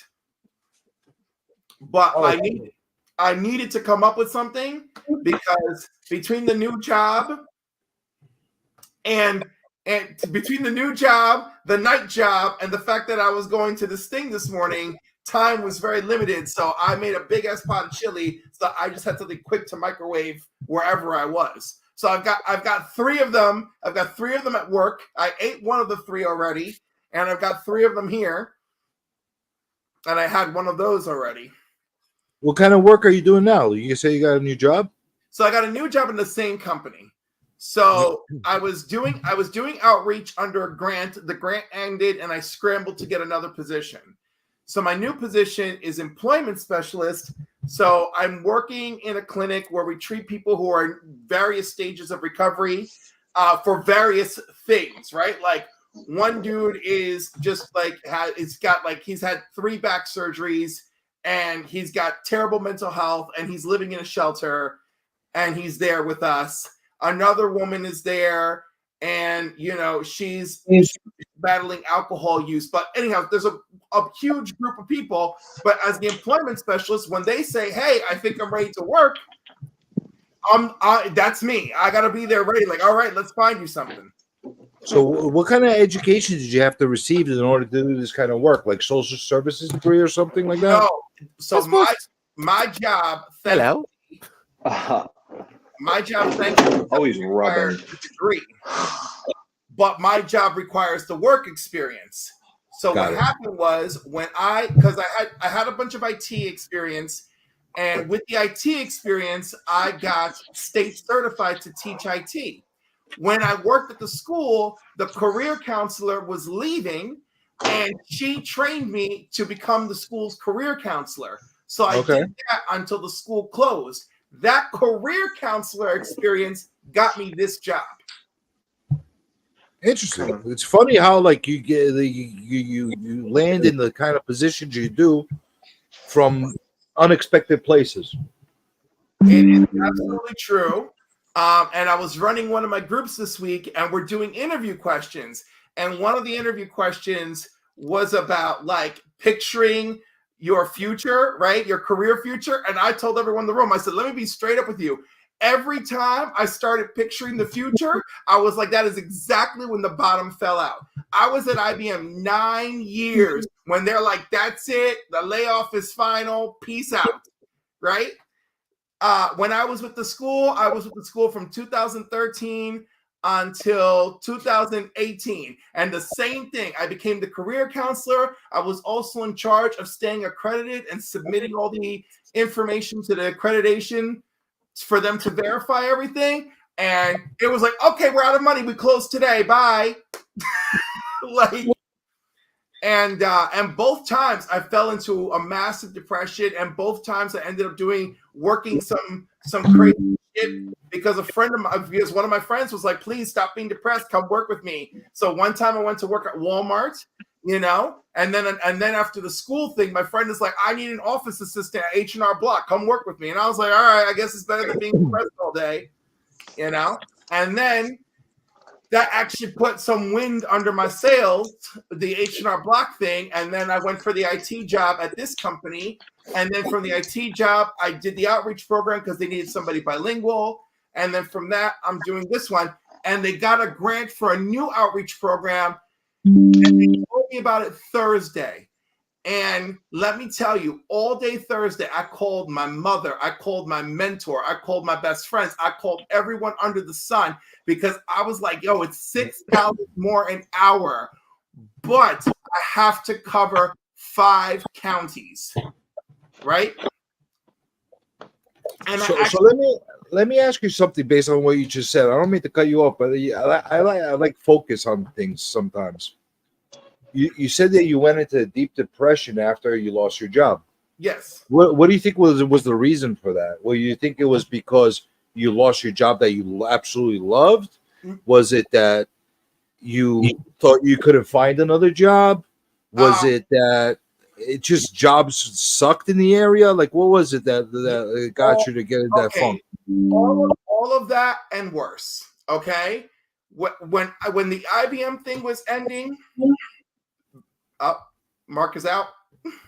Yeah, I'll be back. I just gotta go. I'm listening for kids stuff. I'm gonna go do that. I'll be back. All right. So with IBM,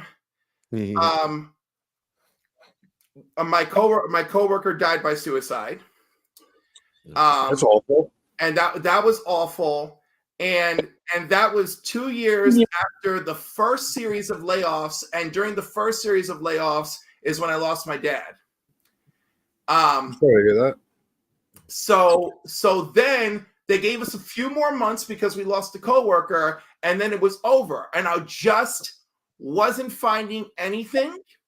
And then that's when the depression set in, because I was like searching and I was just landing nothing. And I had one interview that was so horrible. The guy nearly slammed the door in my face when I was leaving the interview. He didn't even walk me out the front door. He guided me out a side door. It was the worst interview I ever had in my life.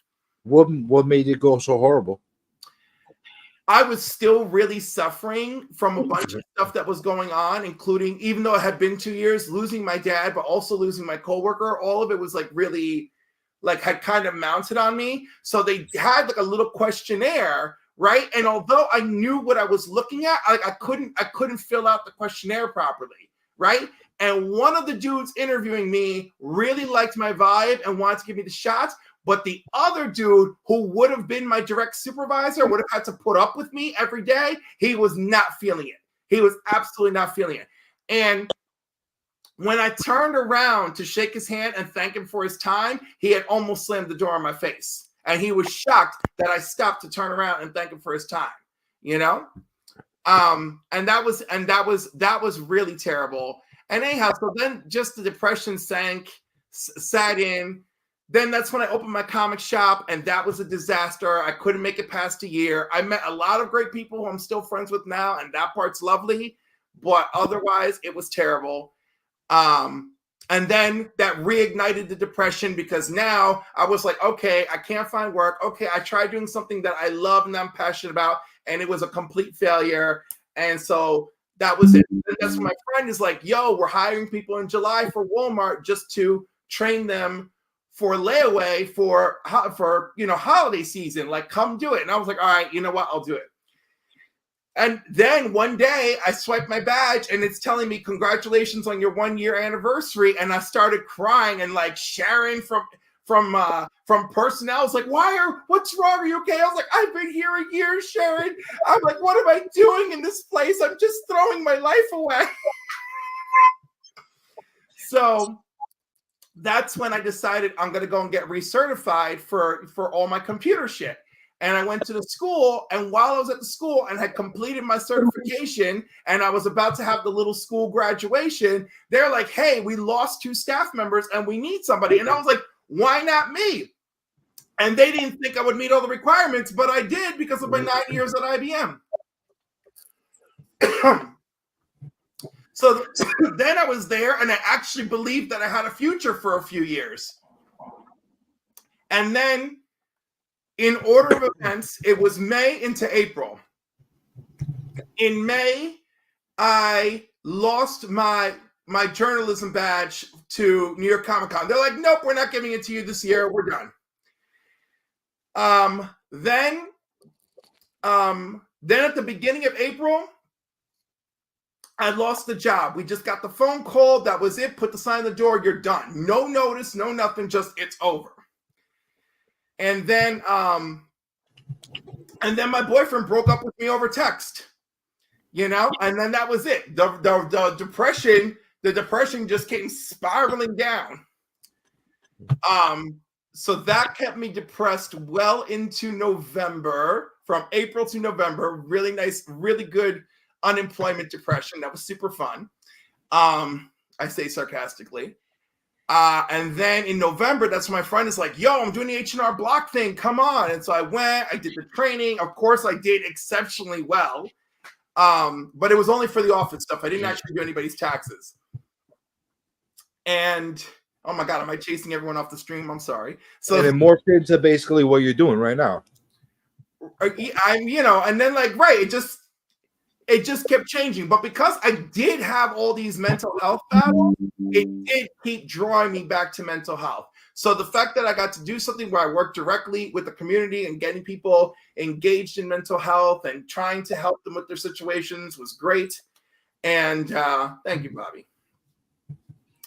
And now where I'm in this clinic where there's people we see every day, and I'm just there trying to be part of the team, you know, and trying to help them with any work goals that they actually have. It's great. And now I run 3 groups. I run a communication group, so I'm telling people how to like talk to others, how to interview, how to speak up for themselves. I've got a class on managing your money, which is hilarious because of the way I spend money on comic books like a lunatic. So I've already made plenty of jokes on that one. And my third one is about is just job interview skills, which one guy, he keeps getting denied for disability. So I pulled him aside and I said, listen, we're going to take the job interview skills and we're going to flip it. And I'm going to start preparing you for your next interview with Social Security because you keep sabotaging yourself. And we got to break that. I said, also, are you going to the interviews alone? Which he said, yes. I said, what about your social worker? Will she go with you? Call her. So we've made the arrangements. His social worker will go with him to help advocate for him on his next one. And I've already started doing the interview questions with him to get him prepared. Because the thing is, he loves working and he's got all these stories about all the jobs he's done, but he can't. He's got 3 different freaking damages to his spinal column. He can't do the work. All right, Papa. That sounds awful. Love you. Take care, mate. Take it easy, Papa. That sounds pretty freaking awful. No, it is, and he's actually a pretty decent guy. That's interesting. Like that. He's a very decent guy. It's just an awful situation. Let me ask you something. You mentioned the shop that you opened up and closed. Yeah. Are you comfortable talking about that whole experience at all? Of course. And you know, one time somebody tried to give me shit. They try to play that stuff of like, I don't listen to advice from people who failed. I only listen to people who succeed. And I was like, oh, you better listen to people who fail because I can tell you the fucking warning signs. It was real rough. That actually feeds into something I've been wanting to do, talking about people venturing into businesses and not.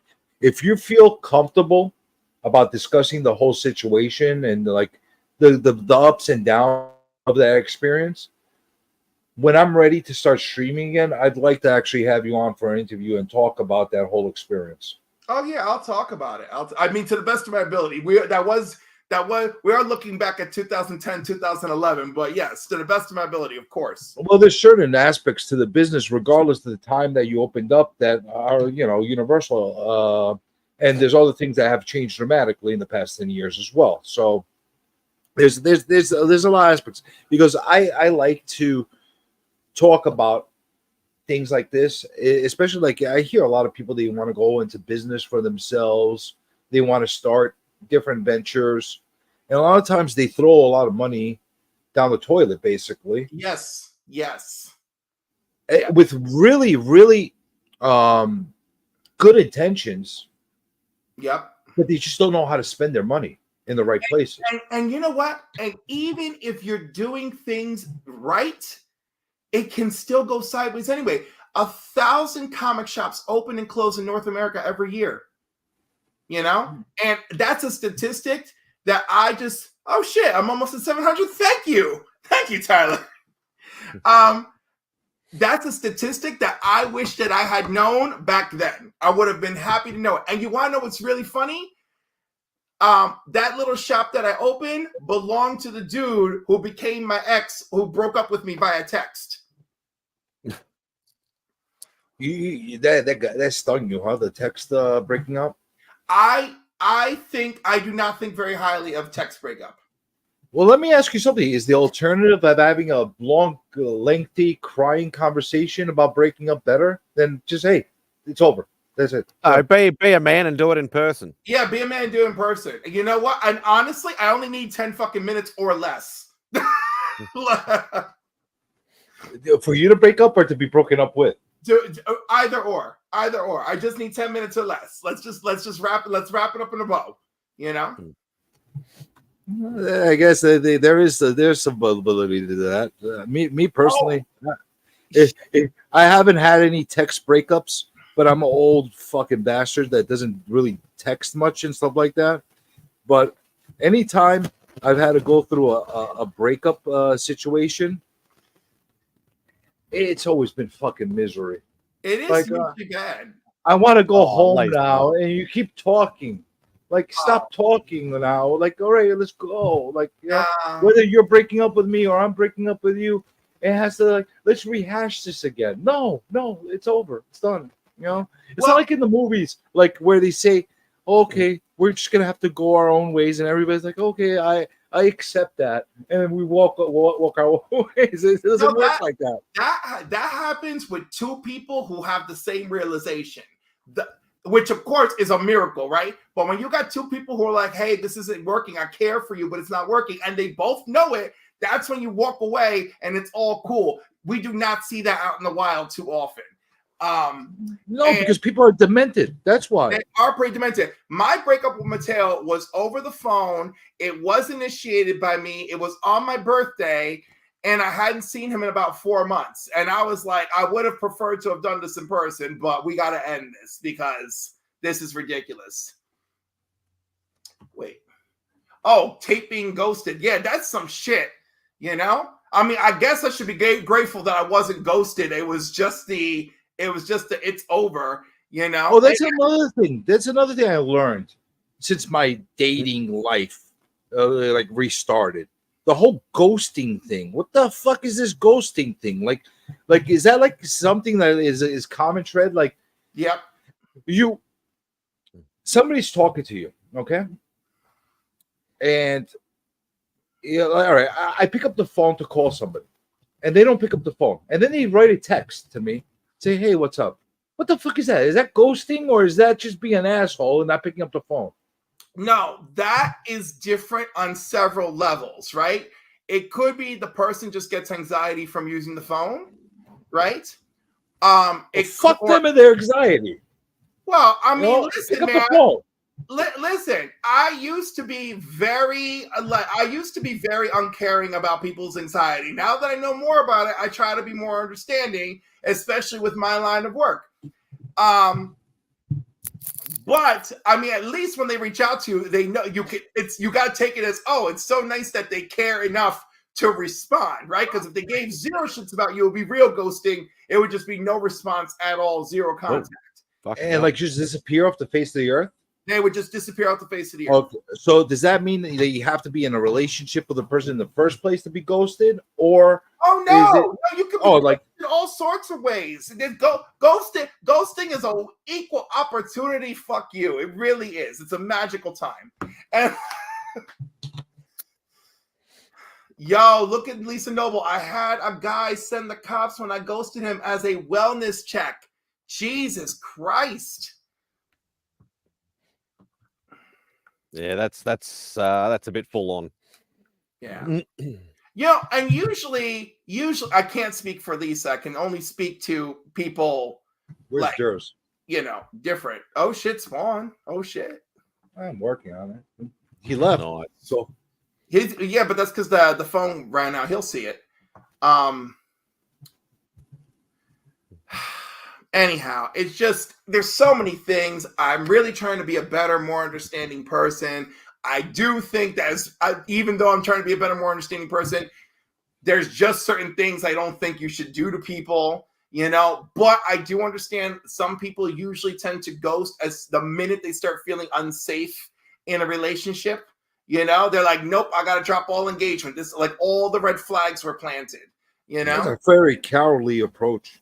I think ghosting, if it's a toxic relationship, like there's abuse or something like that, that is a good way to do it, to try and break ties as much as possible. But listen, if it's an abusive relationship, ghosting, I don't think is going to work because that abusive will probably show up to you at one point or another if you keep ghosting. Yeah, it's like more abusive. That'd be the only way I'd say would be acceptable. Ghosting somebody without any toxicity in it is not acceptable in my thoughts. Yeah, I'm I not. don't know. I'm Like, not. Just be a man. Just be a man, and just say, "Look, I don't think this yeah, is like, working. listen, It's done." I don't like you anymore.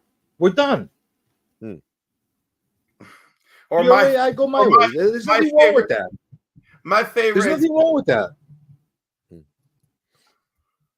yeah, but Lisa's calling for what it is. Fact, breaking up with some men is just dangerous, and radio silence I just cut out. See, and that's a thing. I don't know if you guys are familiar with was it a TikTok poll where it was like, women, you're alone in the woods. Would you rather be alone with some dude or alone with some bear? And women were choosing the bear, like tremendous. I'd rather deal with the bear. Yeah, well, yeah, but what women were they asking, and did they ask what their history was?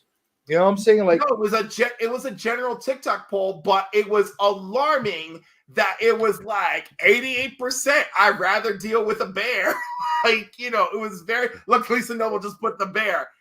And this is like a thing that's, I mean, like we could make light of it, but the thing is, there's a real issue for women, and if it's an issue for them, it's an issue societal wise.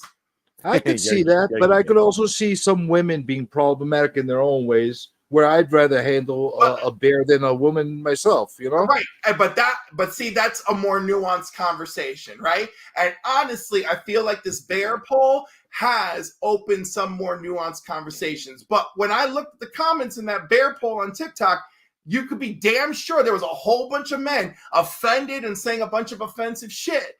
And I was like, how about you just look at the women's comments and chill out and actually think about what thousands of women are writing in the comments to this freaking video, You know what the thing is, and I've noticed this a lot, where over the past few years, certain brands, certain labels, certain identifications for individuals, for men, for women, for everybody, have been put in gear. And one of the things that I've heard a lot of is toxic masculinity. Okay. And that's where you see a lot of women, jumping up in at arms over toxic masculinity. And I can't understand the term toxic masculinity. I could understand if you're an asshole and you're beating the shit out of fucking women or men or whatever. That's way far out of toxic masculinity. Well, that's what I would consider toxic masculinity, or you're berating somebody or speaking to them, in fucked up ways. Okay, I can understand that. That's abusive. Yeah. But when a man wants to be a man, why is that toxic? Well, all right. So here's the thing. What activity are we talking about where a man wants to be a man? I'm talking about anything in general. You know what I'm saying? When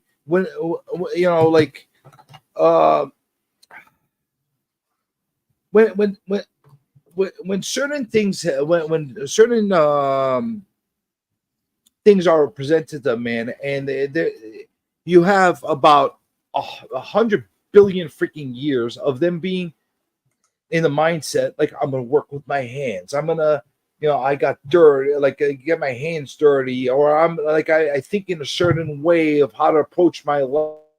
I'm hunting, I'm fishing, I'm that, whatever.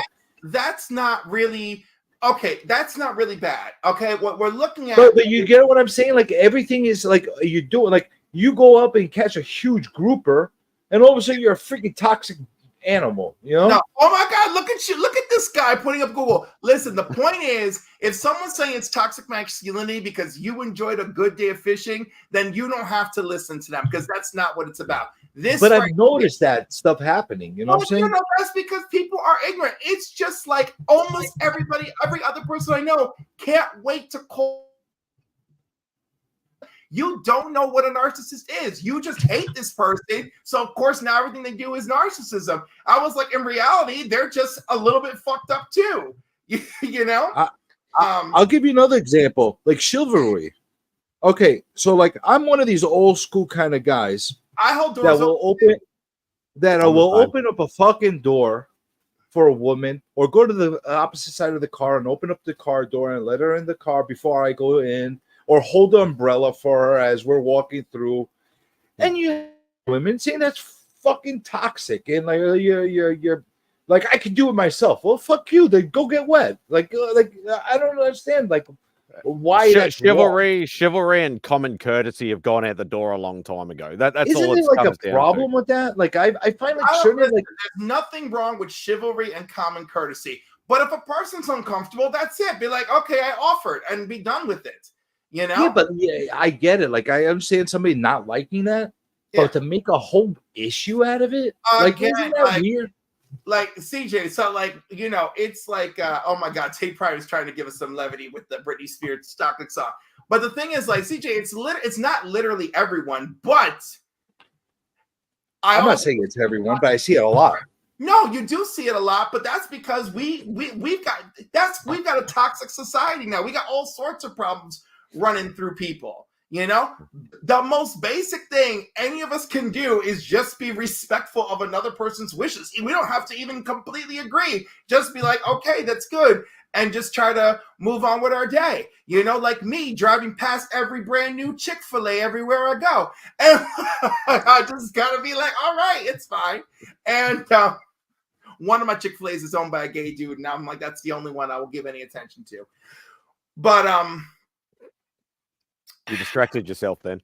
I did, but but the whole thing of toxic masculinity is just anyone who's like, if you're absorbed in machismo, you know, like, nope, I'm doing this because I'm a man, and it's like, nope, it should only be this way because I'm a man, or like, you know, what's one of my favorite things? Oh, like, oh, I'll never tell you if a dude looks pretty. Like that's gay. And I'm like, oh my god. I was like, I can tell you if a woman's pretty, you know. And I was like, I'm gay as fuck. No, And that's just somebody not being secure about themselves. That's just two different things. No, well, no, they're not entirely different, because that usually comes from, you know, it usually does come from this hyper masculinity. Well, do I need to pull up that definition again? It had homophobia in there. Oh, homophobia is very big on that. But the point See, is, I don't understand the term homophobia in a lot of the broad contexts that it has. I never understood that. Maybe because I grew up in New York City, and there's always been gay people around me, and I never, phobia is what that means is fear. Yep. I never understood. Like, you're not afraid of somebody that's gay. There's some people that don't agree with it. You know, like I don't agree with it for myself. I don't want to have sex with a guy, but hey, if you want to, that's your prerogative. You know what I'm saying? It's more than that. There's the homophobia you just described, where it's like, oh shit, like, I'm afraid this dude's gonna rape me, right? If I was prison, that would be a real viable thing. I mean, sure, but that's an environmental aspect versus, like, I know people who they meet me and they're afraid for me to even hug them. That's seriously happens to me. I want a hug when I meet you, Cliff. You're getting that hug. Should we meet? Because I don't like hugs from anybody. Well, that's fine, but that's not homophobia. I just don't like hugs from anybody. Then you've got the homophobia of, oh, I don't want to be associated with anything gay, you know? Like, I'm appalled that someone thought I was gay. It's like, oh, I would never go to see a movie alone with Cliff because I'll be associated with, you know, as gay. I can't possibly share a room with Cliff at Wizard World because, you know, he's gay. Again, all things that have happened to me. Speaking from past experience. Yeah, so like homophobia rears its ugly head. It's not just the literal direct. So homophobia, if I'm correct me if I'm wrong, is the fear of getting fucked by a guy.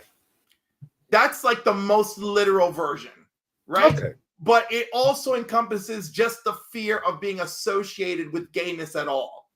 Or a woman with a dildo, I guess, if it's lesbians, right? That's homophobia too. I mean, if it's a woman being afraid of another woman, then that's homophobia too. All right. It doesn't matter. It doesn't matter if there's a dildo or not. You know, if this. I'm just trying to be inclusive because there's gay women too. It's not only men. I will tell you. So in college, I did have a friend, and her roommate did go after her, and it was very traumatic for her. You know, she got a room transfer. She never made a big deal about it, and she never like reported anything, but she did get a room transfer like right away. In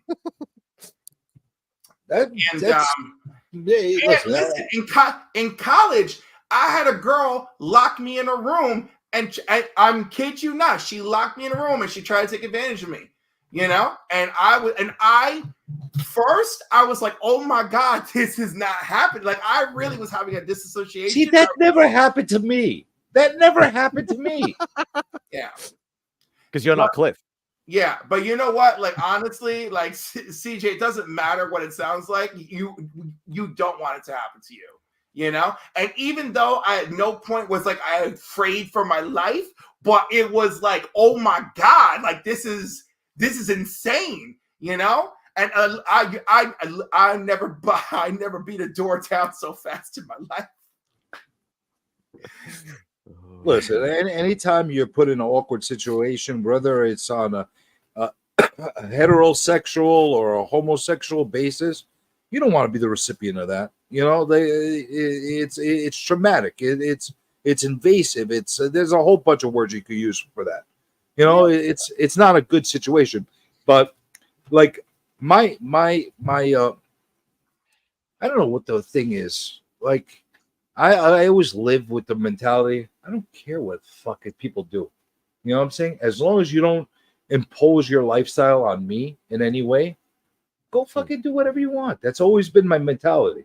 You know, my number one concern is my kids, my family. I don't give a shit what my neighbor does, what the guy down the fucking street does.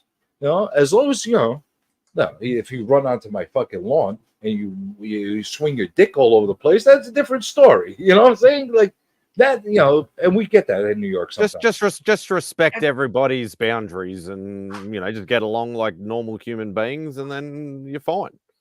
Yeah, but the terms, like everything is got like a little bit skewed as far as understanding terminologies and how phrasing and how you call it. It all comes down to all this, you know, this woke stuff and this political correctness stuff and things like that. And it's just, the world is not like, I can look at something that was, you know, that we used to say or do or whatever, you know, 20 years ago that might be ingrained in our, you know, the way we grew up. And like we used to say, oh, you know, oh, that's gay. You know, we don't mean it as a derogatory thing. We just mean it like, oh, you know, it's a silly thing or whatever. It was just a term that was thrown around. You say that now and you get chastised, you know, and it's like everything is way too political correctness now. That's well, you have to take periods of time into context for everything. You know what I'm saying? Just like a lot of the racial stuff that's going on in our history, just like a lot of the stuff like that. Like, I'm a progressive guy when it comes to moving forward and just trying to do better in our lives. You know what I'm saying? So I hate Cliff rewinding. wants to know where you live, Lisa. Sorry, My new neighbor is hot, man. Oh, there you go. She's in the Bronx. I call it. But like I look at it like this: if we rewind the clocks and look at travesties, injustices, things that people have dealt with over history, I could probably identify 99% of humanity that has dealt with some kind of crazy shit going on, whether it's through their culture, through their race, through their religion, through their lifestyles, through a lot of stuff. Maybe not the Germans. Germans, they just like to conquer us, you know. But other than them, you know, like you think about it, like everybody's got a gripe from their history. I just look at it from a point like, why do we have to label shit? Why do we have to freaking keep going with it? Just keep moving forward and just everybody live their fucking lifestyle, and that's it. You know, it's really weird, and I've noticed it more and more when I started dating again. That like, it seems like you can't have a conversation with somebody without it turning into some kind of agenda or some kind of like, well, why do you think like that? Why can't I think like that? Like, you can't agree to disagree with people on anything anymore. You know what I'm saying? Like, Cliff, you probably are the kind of guy. I'll probably like if we're in a HeroCon, we'll probably have drinks, we'll hang out, whatever the case is, whatever the stuff is. And I have a feeling that it won't turn into a fucking agenda thing when we're hanging out. You know what I'm saying? But I've been with all the people that I hang out. It's like, well, do you understand that we went through this one? Like, dude, I don't care. You had your problems. I got my problems. We're hanging out. You know what I'm saying? I don't need to hear shit over and over again. You know what I'm saying? And I see that. Like that might be 3-drink Cliff, but so you got to progress me to 4-drink Cliff. So we leave that arena. And there you go. Sorry, I'll just answer Dave's question. It is getting out of control, Dave, but it's probably not as bad over here because there are, like as I said, look, we still say we grew up with certain, as I said before, certain terms, certain phrases like "oh, that's gay," or even saying the S word or the R word, like that's spastic or retarded or something like that. Like I know we don't say that sort of stuff anymore, but you used to say it as a kid. And it wasn't derogatory back then. Obviously, stuff like that, if you're an old school, like if you're somebody in your 40s or your 50s or your 60s, you grew up saying that. And obviously, a lot of people frown on that now, but it's not as bad because it's so ingrained into our culture. It's like saying cunt to everything. Like, I know it's still a very taboo to a lot of people in a lot of different countries, especially in the US. Mm-hmm. But we just throw it around like it's another cuss word, but nothing derogatory. And us neutral people like myself, we just love the way you guys use it. Yeah, so it's one of those. So it is getting worse and worse and worse. Probably not as bad as it is over there, but it is like it's one of those things where we sort of say at the moment, oh, you'll have one, mother, something said in front of a mother, she's been offended by it, and it's the minority screwing it up for the majority, where it's like, oh, I've got to bring it to like the media's attention that this person said this word and now nobody can say that word anymore. And that's where it starts.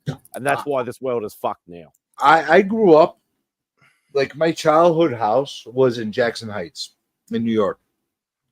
Very diversified neighborhood. You know what I'm saying? Like, we had the Puerto Rican kid down the block, the Italian kid down the street, the Irish kid with the freaking red hair and the freckles. We had every stereotypical brand you could possibly think of on our streets. You know what I'm saying? We all used to come hang out and do. We had all kinds of crazy shit go on, and we said the most fucked up shit to each other, like really fucked up. Like if they will call you hate crimes right now, but you know what? Nobody took it personally. We were that's fucking around with each other all the time, and to this day, there's a lot of kids from that neighborhood, from that block that I grew up with, from all different backgrounds. That when we see each other, like, do you remember what we used to fucking do to each other? It's like we're children again. Yeah. It's like in a lot of different ways, like by trying to stifle things and not talk about things, or like almost put no, this is bad to say. You're almost making it worse. You know what I'm saying? If you're making an issue worse. If you're making a point of pointing out an issue over and over again with certain things, you're adding value to that issue, and you have the true hate people, the people that really have like animosity and stuff like that. They're feeding on that and they're using it. I'm not saying it's a perfect world, but at the same time, there's a lot of weird shit going on today that I don't understand. I just don't understand it. The biggest problem is, right, the social issues are real and exist, but we have the politicized aspect, which just makes it freaking horrible. Like, I am constantly, daily, I am advocating for everybody, for their mental health, for their gender expression, for their gender identity. And I'm just trying to sell people on, leave them the fuck alone, let them be happy, unless they actually do something that's truly criminal, like otherwise, just like let it go. But it's so hard for me to do that and be that advocate when I got people coming at me with like everything else. And someone asked me today in person about like, how do I reference, the LGBTQIA etc. community, right? And like That's a honestly, bit. I don't even know all the extended terms. I'm up to LGBTQIA plus. That's it. I'm like, that's as far as I can go. I start to forget all the other stuff. And then people went today at the convention, even asked me, well, what does the I stand for? Intersex. What's the A stand for? Asexuals. What about the Q? I was like, oh, good question. The Q means questioning or queer. We got both in there. It's actually 2 Qs. But let me ask you this. Why is unisex a not acceptable word? They used to be an acceptable word. Like you go to a unisex bathroom, it's for everybody. Why is that not acceptable? I didn't know it wasn't. I think it's It is now. It is. I think it's only unacceptable when people misconstrue it as a gender identity versus It's not. It means for everybody. Right. No, if you're using in that context like a unisex bathroom, I don't think that's the problem. I think it's people who are ignorant in the usage who just start throwing it at people who are probably identified as non-binary or intersex, and then someone just starts, shouting unisex at them. I think that's where that comes from. I think it's just, it's that, right? It's that convoluted BS. That's actually where I had a big problem with the bathrooms. Being a father of little girls, I was never comfortable with them trying to force bathrooms to be co-ed bathrooms, basically, in a lot of situations. I don't care if you identify as a woman. I don't care what you do in your lifestyle, but if you're an actual man with a pee-pee hanging down from your skirt, I don't want you going into the same bathroom next to my daughter that's 8 years old. Maybe you have no intention of doing anything bad or something, but she might see something that I don't want her to see as a little kid. But that's why, like over here, like unisex bathrooms are only big in like nightclubs and pubs and bars and stuff like that. You don't see them in general public much. It's mainly just in like people that are obviously of age that can get in, that you mainly see them. And sometimes it's a real estate thing. It's we don't have enough space to have 2 sets of toilets. We only have space over here. They definitely use it as a real estate thing. But yeah, of course, women's bathrooms have always been stalls. No one should see anything. I understand what you're saying, but am I that wrong as a father of my kids, like little girls going to the bathrooms and sharing with, like, I don't care if you're dressed in a dress. You're still a male. You know what I'm saying? And CJ, to that, I'm only going to tell you, if God forbid someone wants to harm your daughter, it doesn't matter what they're dressed as or what they present as. They're going to go into that bathroom and be a horrible. Yeah, but at least I'll catch the guy walking into the bathroom before he walks in, because I'm standing outside of the bathroom waiting for my daughter to come out. Do you understand? Right. But also the dude could just dress up as a woman and go in there and not be questioned. What if it's a dude who what if it's a dude who has ill intentions and can easily disguise himself as a woman? I get it, but I witnessed this with my own eyes, and I held my daughter back from going to the bathroom until he was out. A fucking guy in a full dress with a big fucking beard. There's no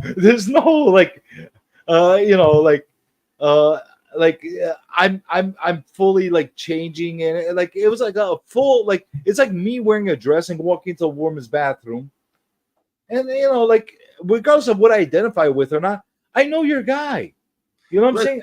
I don't want you in there with my daughter. If you're telling me that you're uncomfortable whenever you see some grown ass adult going into a bathroom before you let your kid in there, then hey, I'm with you. I would be the same way as a parent. But is that crazy of a note? I don't. You don't have any kids, right? I only think it's crazy because societal wise, we've made it freaking crazy.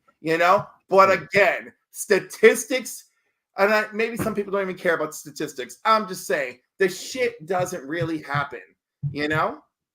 No, but it does. No, I mean, but it does. But it does, but it's really not like this. You know what I mean? But yeah, if you're worried as a parent, like I get why you're worried as a parent. But at the same time, I also want everyone to be able to comfortably be themselves and be free in this country of freedom. It's a difficult time. This also gives a license to people that are not identifying with the other sex, that are just demented people that choose, hey, now I got my in to do shit, kind of crazy shit, using this as a. But CJ, like I said, if they want to hurt someone, they're gonna find a way anyway. Yeah. You know, which freaking sucks because that's what we're doing. Hello, other Simon. How are you?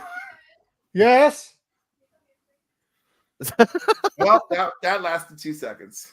Have you noticed, Cliff? Nobody likes to have these conversations, especially online. Like they like avoid these conversations a lot. Of course they do. It's hard. These conversations are difficult and they need to be nuanced. And let's be honest, people have lost the art of nuanced conversation. Have you noticed, CJ? It is bad out here. No, nobody could have open conversation about things, whether you're on one side of something or another, without it turning into something that's very either awkward or vitriol. It's one or the other. Well, you know what? Honestly, it's easy for it to become awkward or vitriol because that is what it is.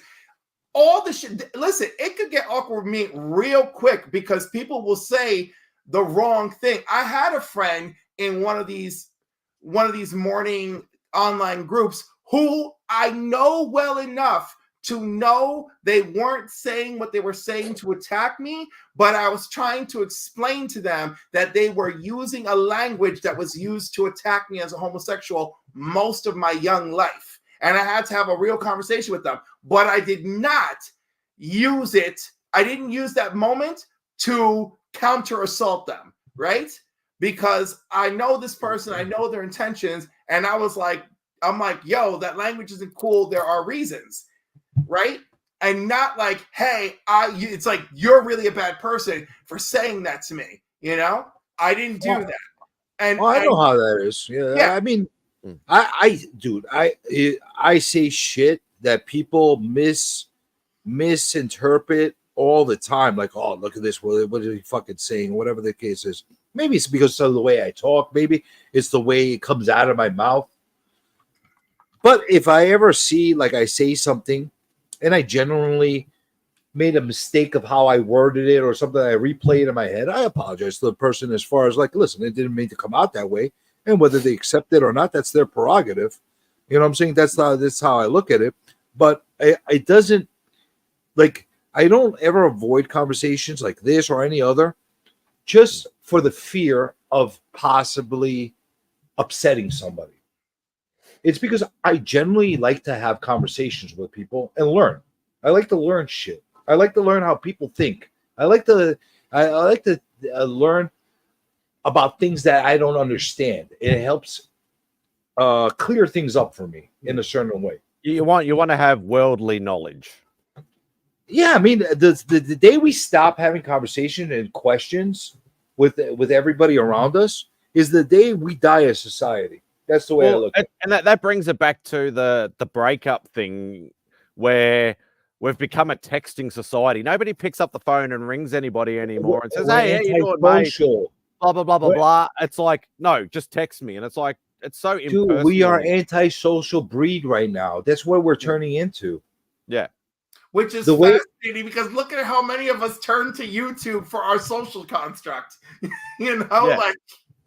And that's the thing. Like for me personally, like this is one, like besides getting to know like-minded people and making friends and even contacts and all that sort of stuff, this is an outlet for me because, you know, I only have a very tiny group of friends in real life that I hang out with. Like Simon's obviously one of them, Simon and Sarah, you know, and a few other people because I go through spits and spurts of where I say a lot of people only being friends with me because they want something from me.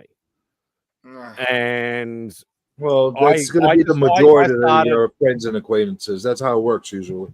Yeah, and that's what I'm saying. Like that's why I started cutting out a lot of people, not out of malice, but out of like, why are you only ringing me or texting me when you want something? Like, okay, I worked at, you know, a retailer that sold computers and TVs and stuff like that. Oh, you can get staff price. I'll ring him up. Oh, can you get me a deal on a TV?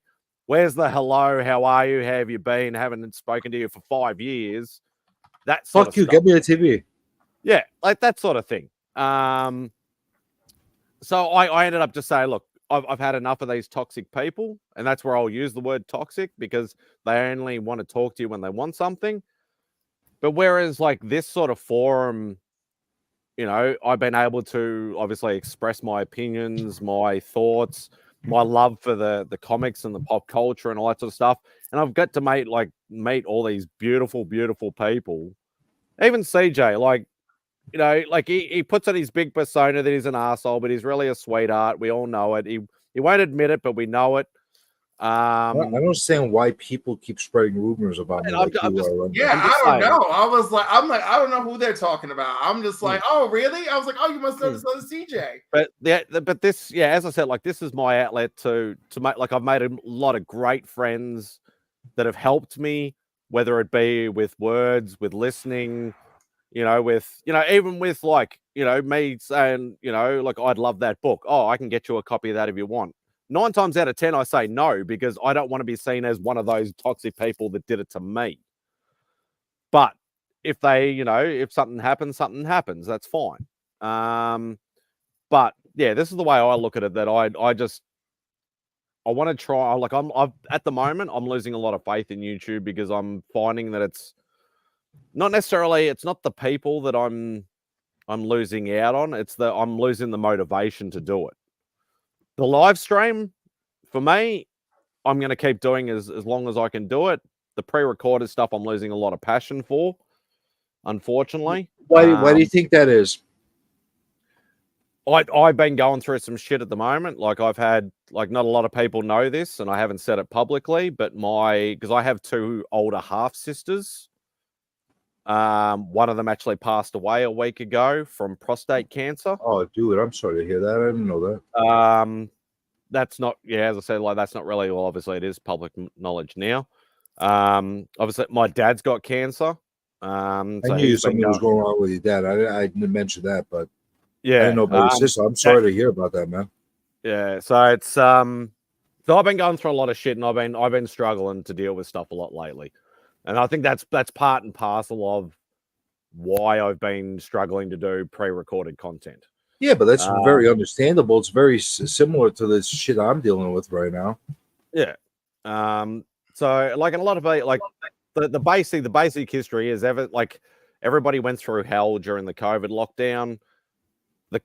Basically the hell started for me after the lockdown finished, because that's when all the stuff happened with my folks, with all their health stuff and things like that, and obviously this now. And so this is a great outlet for me, just to talk shit, have fun, not try and dwell on negative things like, you know, deaths and you know, illnesses, and you know, and that's why I may not show it as much as a lot of other people, because I'm not good at social media, but that's why I'm a big supporter of the Comics Curing Cancer campaign.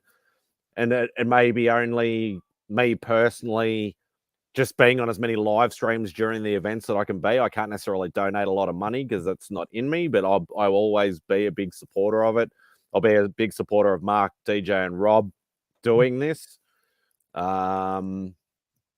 But yeah, it's come down to, like, you know, like, I'm going to start breaking down in tears in a second. You guys have helped me a lot. That's what I'll put it down to. So, well, that's part of what I keep saying, Spidey. Like this outlet, this streaming that we do, this community, it's kind of like an outlet. It's our release from the real world, I guess, kind of. The real world, the stress, the anxiety, just the other bullshit. No, I feel very much the same, dude. And you don't have to like feel like, you know, like It's emotional. It's emotional for all of us. As far as what you're dealing with, what everybody's dealing with, it is what it is. But the biggest shout out I can ever give is to one of the lurkers in our community, is Miss So. Miss So has picked up on everything that I've been going through. And she private messages me a lot saying, "Are you okay? Can I help? Do you need somebody to talk to?" Things like that. She has been an absolute godsend. I will say that she is very receptive of a lot of stuff. She catches a lot of stuff like that. Your average person, because she actually listens. Yes, she has picked up on a lot of stuff that nobody else has. She is, as I said, she's an absolute godsend. Like I said, I knew about certain things, I didn't know about other things, but at the same time, I've been very self-involved right now with a lot of stuff. You've got your own shit, going on and stuff like that, and I'm constantly looking for distractions right now. I try to avoid conversations like this of all nature, just because I'm just trying to keep myself sane. And I could see where you're coming from. Like, we've had some talks, off screen. I get it, man, and I feel for you, man. Like, I really do. But the good thing is you got some good people in this community that like will give you that outlet and a place to be able to have, like, I don't know, you want to call it a safe place. I think that's a proper way to put it. But there's also a lot of fucking douchebags in the area, in the community, and people that see anything that you mention as weakness. So I don't like that either. I don't like that at all. No, like I feel like I probably not the circle jerks thing, but different circles. Everybody has their own circles and things like that. But I do tend to I sort of navigate through a few different groups and circles and things like that. And everyone that I have been involved in has been absolutely fantastic and nothing but supportive. I've never had any bad karma or bad, experiences with anybody in any of the things, whether it's, with like like the Insomniacs, or whether it's, the Illuminati group, whether it's with like Simon and Greyman and Old Wolf and things like that. And, and like different groups and things like that. I've never had anything negative happen to me. Like, obviously, once a channel grows, you get more followers, you get more people. It's eventually going to happen. The Insomniacs is only bad. You know that. But at least you know what you're getting into when you're dealing with that breed. Yeah, exactly. But there's a lot of great people. Like, as CJ said, like backstage, we've had a lot of deep and meaningfuls. It's been fantastic. Like people like Katie and Papa and all that sort of stuff have all been really great and supportive. Papa's the big finger man, but he's got a big heart as well. I miss the backstage hangouts afterwards. Like, normally you go on a stream these days, and then afterwards, hey mate, it's all over. Hey, but I remember a few times after stream, you'd hang out for like 3 hours after the stream had finished. Well, that usually doesn't work with my streams, because my streams are so long that everybody's wiped out by the time it's over.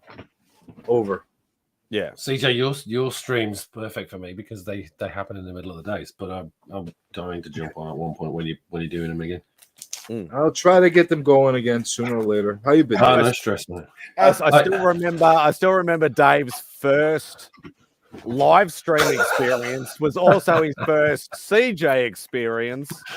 No, it wasn't. When he was driving around abusing the shit out of everybody on the roads. That was hilarious. By the way, all the people that like copying stuff, just remember who was the first to start that stuff years ago. Spidey, I've got something for you. Given what you've just been talking about, I wanted to cheer you up. Oh, right. I'm scared now. ASM1. Right. Is it a gold plated? You need to tell me. You need to tell me which ones you've got. If you don't, hang on. Let me pull up my CLZ. I can't put my camera on at the moment because I'm still a bit weepy. No. Oh shit. Hang on. Hang on. Where's T? That's very cool. You're gonna have to look up T, and you're gonna have to look up werewolf, W? and you're gonna have to look up Frankenstein. Hey, Cliff, how tall are you, man? 6'3". Are you really that tall? Oh, yeah. But did you see him standing next to DJ Lynx? DJ Lynx looked like... Dude, next to me, Lynx looks like a freaking What hobbit, number is that? man. Number 9? Number 9? That's number 9. I actually need number 9. Right, that's coming to you. Lynx is a short dude. Number He is 11. No, I have 11. I'm 198 11? centimeters tall, in case anybody needs to know. Number 12 I have. All right. Well, we've got one. Yeah, they are Good. pence copies, Dave. Sorry, mate. You're going to have to deal with the pence copies. They'll be worth more one day. Nothing wrong with pence copies. I have 13. Have 13. 17. I have 17. I have 17. This one, the classic crossover. 18 I have. Jeez, I'm not hitting many targets. I only need like 8 issues or something now. Why don't you just tell them the 8 issues? No, this is easier because then I get to show them off as well. Yeah, Someone else can show that. 23 I have. You have? I think you might have got that from me, actually. Yeah, quite possibly. 24 I have. 25. I have 25. 25. 26. I like that cover. 26 I have. All the covers on Tomb of Dracula are pretty intense and awesome. Right, now, so that's the tombs. So we've got one. So that's got one out of those. Gorilla Todd in the house. Hey, Todd. I got a thing for those damsel in distress covers, though. Werewolf. Where's werewolf? Number 7 I have. Oh, mate, I'm not hitting hard. I'm getting down to the nitty gritty with the 2 runs now. This classic taboo one. This one's brilliant. Got that 13. amazing. Yeah, I have that one. Do you have? Before we move on though, this has got the best first splash that they used on one of those 1 in 25 secret variants for the recent one. Yeah, that's Mike gorgeous. Look at that. And Dave, are you ready for Heroes? Absolutely. Can't wait. I still don't know what I'm taking to submit. I'm not going to do. I don't think I'm going to do 14. I don't think I'm going to do. I don't think I'm going to do the. You know they're doing on-site grading. I think I'll avoid that and just go. I haven't actually got any Frankenstein books at all. I've not actually decided whether or not to go for the Frankenstein monster run. Well, the cost It's for only the 18. I think it's only 18 issues. Dave, the cost for the on-site grading is, I believe, significantly more than what the normal rating is. But in your case, it might make sense for some books to get them done. It might be cheaper for you to do it and get them done on the spot than actually send them and wait months to get them back. Yeah, but I'd have to. Those ones I'd have to get pressed beforehand. CJ, between the time you save and the convenience and the fact that you'll have them when you leave, it's worth a little bit of the extra fee. It depends how many books you're doing. And it depends on how many books you're doing.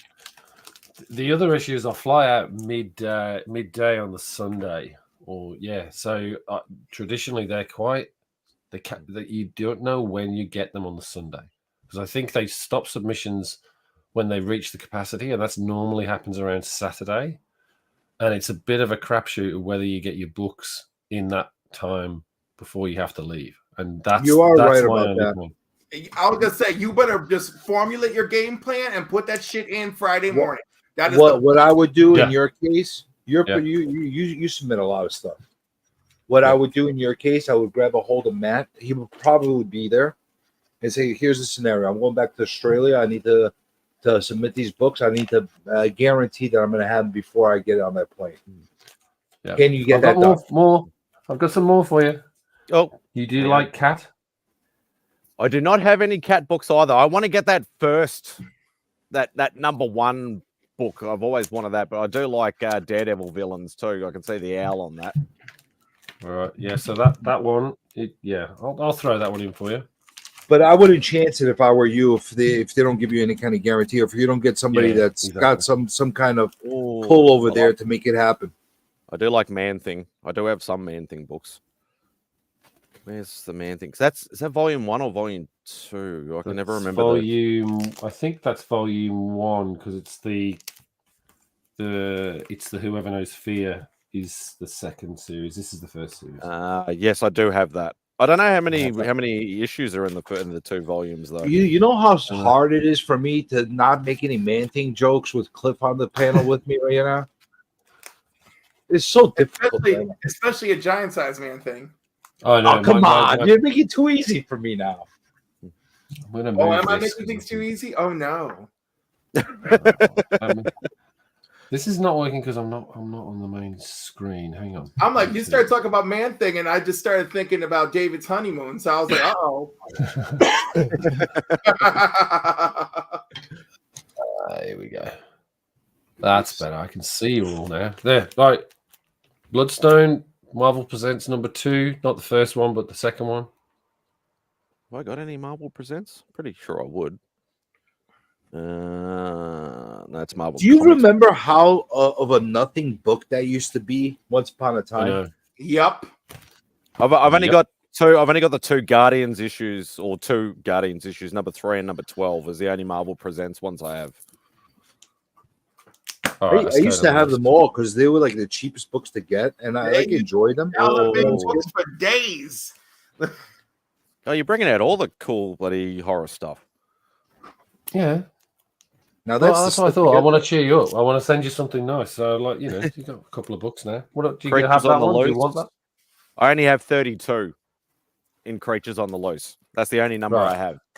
Well, that's the only other one I've got here. Wait, 32? Is that Thungar? No, no, 32 is a Man Wolf as well, but it's got Craven on there. I think that's probably why I bought it. And then another Man Thing. I have both volume number 1s. Okay. I actually won them from Spidey's Powdered Tumblers. All right, you've got I'll send these to you this week. Oh, you're a legend. Thank you. Do you want the Frankensteins? You might as well throw them in. Keep the theme going. I'll throw them in for you. There you go. Hopefully that puts a smile on your face this week. It'll give me something to do with content. Put it that way. I've only done like 1 video in the last 3 weeks. Dave, what are you looking forward to the most of going to Heroes Con? This is your first time at Heroes Con, right? Me? Yeah. No, I was there last year. Were you? I don't remember. I wasn't YouTubing then, so it's a funny one. It was one where I was just going around getting SIGs. So, and I think I met you where? Like, who's this guy? Where did I meet you? Baltimore, right? Was it Baltimore that I met you, or was it? Baltimore? I thought it. Terrific. Were you at Heroes? Were you at Heroes last year? I was at Heroes last year. That's when it was. That's when we were wandering around. That's when I got that commission. I wasn't doing any CGC stuff at Heroes last year. It would have been Baltimore because that's when we got this one, right? Yeah, it must have been. Yeah, I love that book. That one. It's just. I remember when you got that back. You came back to the booth and started showing everybody. And we're like all mesmerized by that cover. Ridiculous, this thing. Wait, is that one artist or multiple artists? That is Jim Chung did the whole lot. It basically wiped out his commission list for the whole weekend. Yeah. 6 heads. Oh, fuck. Is it 6 heads? Or? Yeah, 6 heads. I'm afraid. I never even asked you. I'm afraid to even ask you what he even charged you to do that cover. It wasn't cheap. That's for damn sure. Oh, I assure you that. He charges $500 per head, and I just went, go, just do it because I want the whole cover cut. Did the Magneto head cost more because it's twice the size? No, he just charged. I think quite honestly, I think he ended up charging me $1,500 for the whole lot. which Sounds considering about right. 500, Yeah. 500 for the, but And how much would have cost if we wanted color? Considering that was done at a con, He doesn't really do color. Color. He just does Copic marker and toning. Yeah. Considering he did at a con, it's way cheaper than you would expect. Because usually at the cons, they mark them up so hard because they want to get as much as they can for as many of them as possible. Obviously, they're there to make money. I haven't done my Jim Chung artist series episode yet because I have a piece from Jim. Oh, Jim is like my favorite. He did this as well. This is one of my favorites that he's done, and I had this done at WonderCon in 2019. This is fucking amazing. Look at that. And it's actually very rare for Jim to do anything more than a torso up or a head. The only thing I have from Jim is he made this limited print for $100, and that was the only thing I bought because when I go to these shows, I spend a lot of money, but like a lot of money for me. Ed McGuinness, I bet. Ed McGuinness, Red Hulk. That's the first one I ever got in the sketchbook. The trademark black nails. Yep. Love it. And then there's one other one that I did get at, I think this was at Heroes Con as well. This is. Yeah, I remember you showed me a lot of cool stuff from Baltimore too that you had down. You got a bunch of remarks there. Yeah, remarks at Baltimore. Not too much. But yeah, Heroes is not easy, Todd. Not easy. Yeah, that list of guests at Heroes is monstrous again. It's like ridiculous. I can answer Todd's question because I've seen Jim do the work. So Jim is a master at handling his line work, knowing how to properly use an eraser. He's been doing this for ages and ages. So that mofo will do some gorgeous work for you and get you that 9/8. Yeah. Dave, where are you on the camp of getting sketch cover books like what you just showed us graded? Not encapsulated, graded. As far as putting an actual number on it. Do you care if a book like that is a 9.6 or a 9.8? Or it's the artwork. It's the artwork that you're focusing on, not the book itself that it's drawn on. Yeah, realistically, I don't care because to your point, it's got the art in it. It becomes a piece of art. That's where the value is. Yeah. Yeah, it doesn't matter. I mean, it's great if you get a 9.8. But that's exactly how I feel. Like I didn't pay for it for the 9.8, but if it is a 9.8 and the gorgeous artwork, well then I would if I was ever going to go that route, which I never will. I just do what Rob does and just get it graded get it encapsulated as an art. Like not all the companies will do that. Yeah, no, just give me 1 second. I'm going to find something else. Like I might actually have a talk with them. Like if I go to Heroes, I'm going to talk to the guys behind at CGC and bring them a few things that I want to take to the table. But they need to institute an art slab that basically is focused only on the artwork, on the sketch work, and not on the grade of it. Because like not every artist works the same way. There's some artists that fuck up the book, but that's part of their artistic process.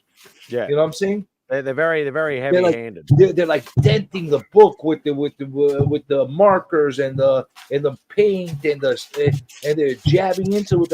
But that's part of it. Like every little contour, every little scratch mark that they put on there, that matters. But when it comes to CGC, they just tell you get the no grade. That's it. If you want to encapsulate like that. But you don't want to see an NG on there. Put art, like write art on there, or an A. Put a big A on it, like it's an art book, or sketch S. Something along those lines, and make it a different color too. It doesn't even have to be gold or yellow or something like that. Make it silver. I think that would be cool as shit. I'm trying to find a sketch copy that is low grade that I really love. And if they were smart, I would get all the big artists that they have all the time on their signings anyway, and make special custom art labels for their work to go on those books. They do once in a while. Not like what I'm talking about. Like, for example, you got a Jim Lee book. They might have that little Jim Lee insignia or a McFarlane insignia. I'm talking about this is an art book. Like, this is art. This is not, like, it still looks like a comic that you're dealing with. Like, and they're not differentiating it. I think they should put some design and some thought into, let's focus on the art itself, because there's big money in the art field. You know, the comic book industry and the hobby is chicken feed compared to the art market. Oh, You know trust me. Like I've actually, like, on a little side note from that, because I'm part of an original art group on Instagram that was started by a YouTube channel quite a few many years ago. Actually, Southern Comic Geek is part of it as well. But there's a couple of guys from that group are actually at the big art con at the moment, Lake Como Festival, and looking at the art that's available over there and the names that are available over there is just absolutely mind-boggling. Like the first reel that one of these guys did was Lucio Perillo's art one. Todd's also another one that's actually part of it as well. He's going through his things and they're all like 2,500, 3,500, 5,000, 10,000, like going through Perillo's art folder, but it's all just absolutely gorgeous. Just like, it's dollars upon dollars. It's ridiculous the amount that can be done. Like, you think books are expensive, artists can be even worse. And that's what I don't understand. Like, everybody focuses on the comics. Like, usually these, like, if they're gonna do the art on a sketch cover, it's usually a shitty comic that just has a sketch cover on it. Usually, you know what I'm saying? Like, they just so happen to have a blank cover over it. There's nothing significant about the book itself. So what do you even care about the grade? Like, I personally prefer that my artists, like the when I get commissions, to put it on Bristol or on like 11x17 or something along those lines. Or if they're going to put it on a backboard, make a special slab that's for backboard art. They do that though. That they do. That they do. And I have a piece like that I got that from is terrible. That is the most terrible sketch. I was like disappointed. Is that Proteus? That's no, it's Nimrod. It's Nimrod. Sorry, Nimrod. What am I talking about? It's Nimrod, drawn by John Romita. Junior, let's be clear. Junior. But whatever. And that one I was really disappointed with. Like, that is like, I have to say that he just phoned that one in. Like, he phoned it all in. I will never defend his artwork. He is a lovely person. I will never defend his artwork. That one though, he didn't phone in. Was that Phoenix? That's Phoenix 2, Rachel Summers. Yeah, it's pretty cool. That one's better than most. I'll say that. And then listen, this one, I don't have that much of a problem with John Romita, honestly. Well, he is what he is.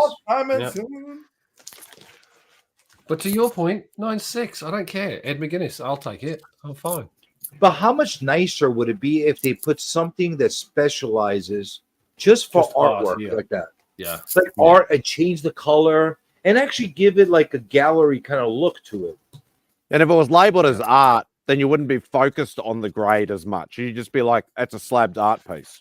Maybe even a simple black and white, the black background with a white differential saying art on there, like a gallery style thing, would make it look even better. Like I could go to town. Like, I could make like little museum borders around matte borders that would go around it.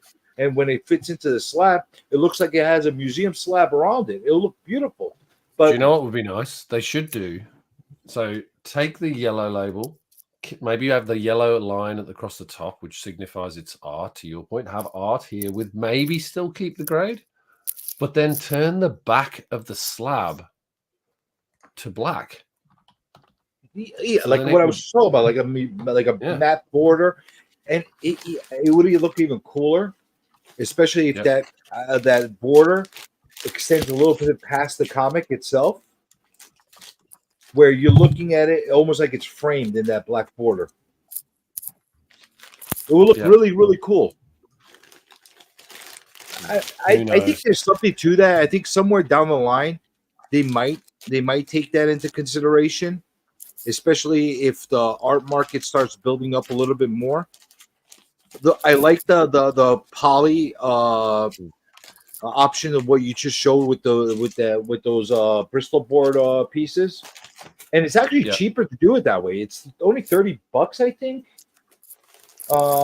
just to have those done for 9x12s, which is not bad at all compared to the slab version of a verified copy, witness copy. It's not bad at all, and they're thinner, so you can fit a lot of them in a box altogether if you want to store it that way. Yeah, I'm not sure if that's the route I'm going to take with all my Bristol pieces, but I kind of like it. The only thing I don't like about it is if I ever wanted to frame it, I got to get fancy as far as how to frame it. Well, that's the question now with the authentication. Are they going to do that with where you've done a piece like this before and you haven't had it witnessed? Would they authenticate it? Like, you'd imagine so. I mean, it's another money spinner for them. Oh, I'm quite confident that they're going to be authenticating the JSA stuff, that through JSA, because they did say that they're going to be doing posters. They're going to be doing a whole bunch of stuff. Why not the actual artwork? The only problem is JSA does not authenticate artwork. They'll authenticate the signature that's on the artwork. So in other words, just for argument's sake, let's say you drew something that just so happened to have John Romita's signature on it. They'll authenticate his signature, but they won't say that artwork is his, which is weird. It's weird. What are you eating there, Spidey? Chicken and cheese toasted sandwich. I see you like picking at stuff. Emphasis on the sandwich. Well, it is a sandwich. I know. It's not a burger. It's an actual sandwich. I see it's toasted, huh? Where did it come But see that, guys? That is a chicken sandwich. Not a chicken burger. Not a chicken burger. Not a chicken burger. It's a chicken. We don't do chicken burgers. Is it also fast food, Spidey? Is that what we're looking at? Well, that looks like homemade. No, Beck just made it. Okay, in the panini press, because it's got panini press looks. We just call it a sandwich press. Yeah, it's just. Of course, you call it a sandwich press, you savages. Okay, it came from Italy. That's authentic Australian food right there.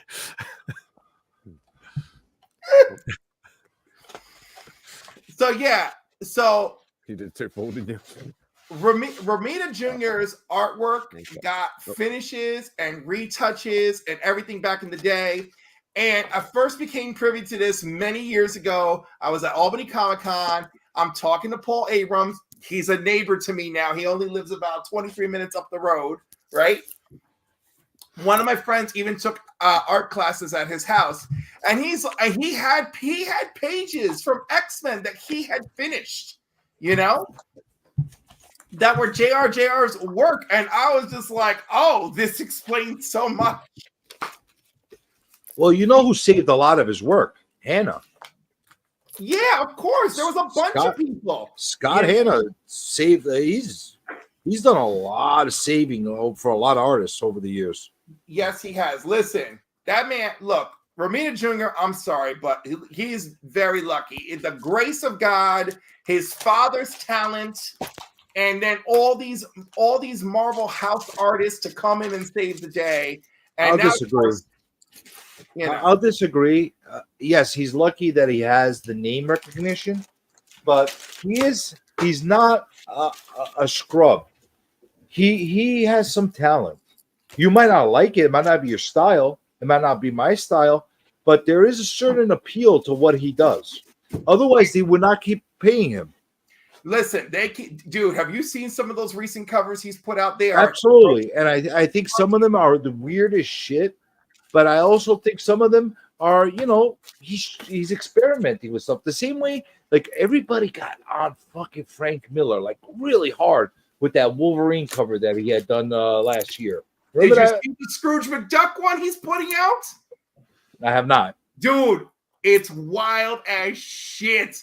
It's just dude, I think he's just doing art. because he just gives zero fucks. But They're like, yo, but that's the thing that I love about Frank Miller, because if you look at him from day one when he first came into the industry, he was never afraid to go crazy with the shit he drew. Like Dark Knight, people forget. Dark Knight Returns, people hated it. There were people that absolutely hated the artwork in that. Like they despised the way he drew Batman and the chunkiness and all that. I loved his Daredevil run and his the Wolverine Limited series. Like that was awesome work. So his early stuff is really good. But I'm saying even the Dark Miller that's right now, the Dark Knight that right now people give high praise to collectively, art wise, written wise, all that stuff. When it first came out, for many years, people hated it the way it looked. The purists hated it. Like, how could you draw Batman like that? He's all weird. He's wonky. He's distorted. He's chunky. He looks like he ate too many burgers. Like all kinds of crazy shit. You know. He always experimented with stuff, and I have no problem with an artist pushing it, saying, "I'm gonna get a little wild with this." Like everybody focused on that Wolverine because it was so weird looking. For me, I didn't like it. That wasn't my thing. But it was horrible. Just say it. But I appreciate it for what he did, because when you saw that Thing cover that he came out less than a month apart, that was a 1:100 ratio. It looked freaking awesome.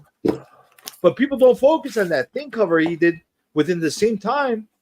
They focus on that Wolverine cover, but it was part of the same. I don't think I ever saw the Thing cover. Oh, that Thing cover I liked. I liked that one. It looks so cool. I got used to the Wolverine one. Like I thought it was towards.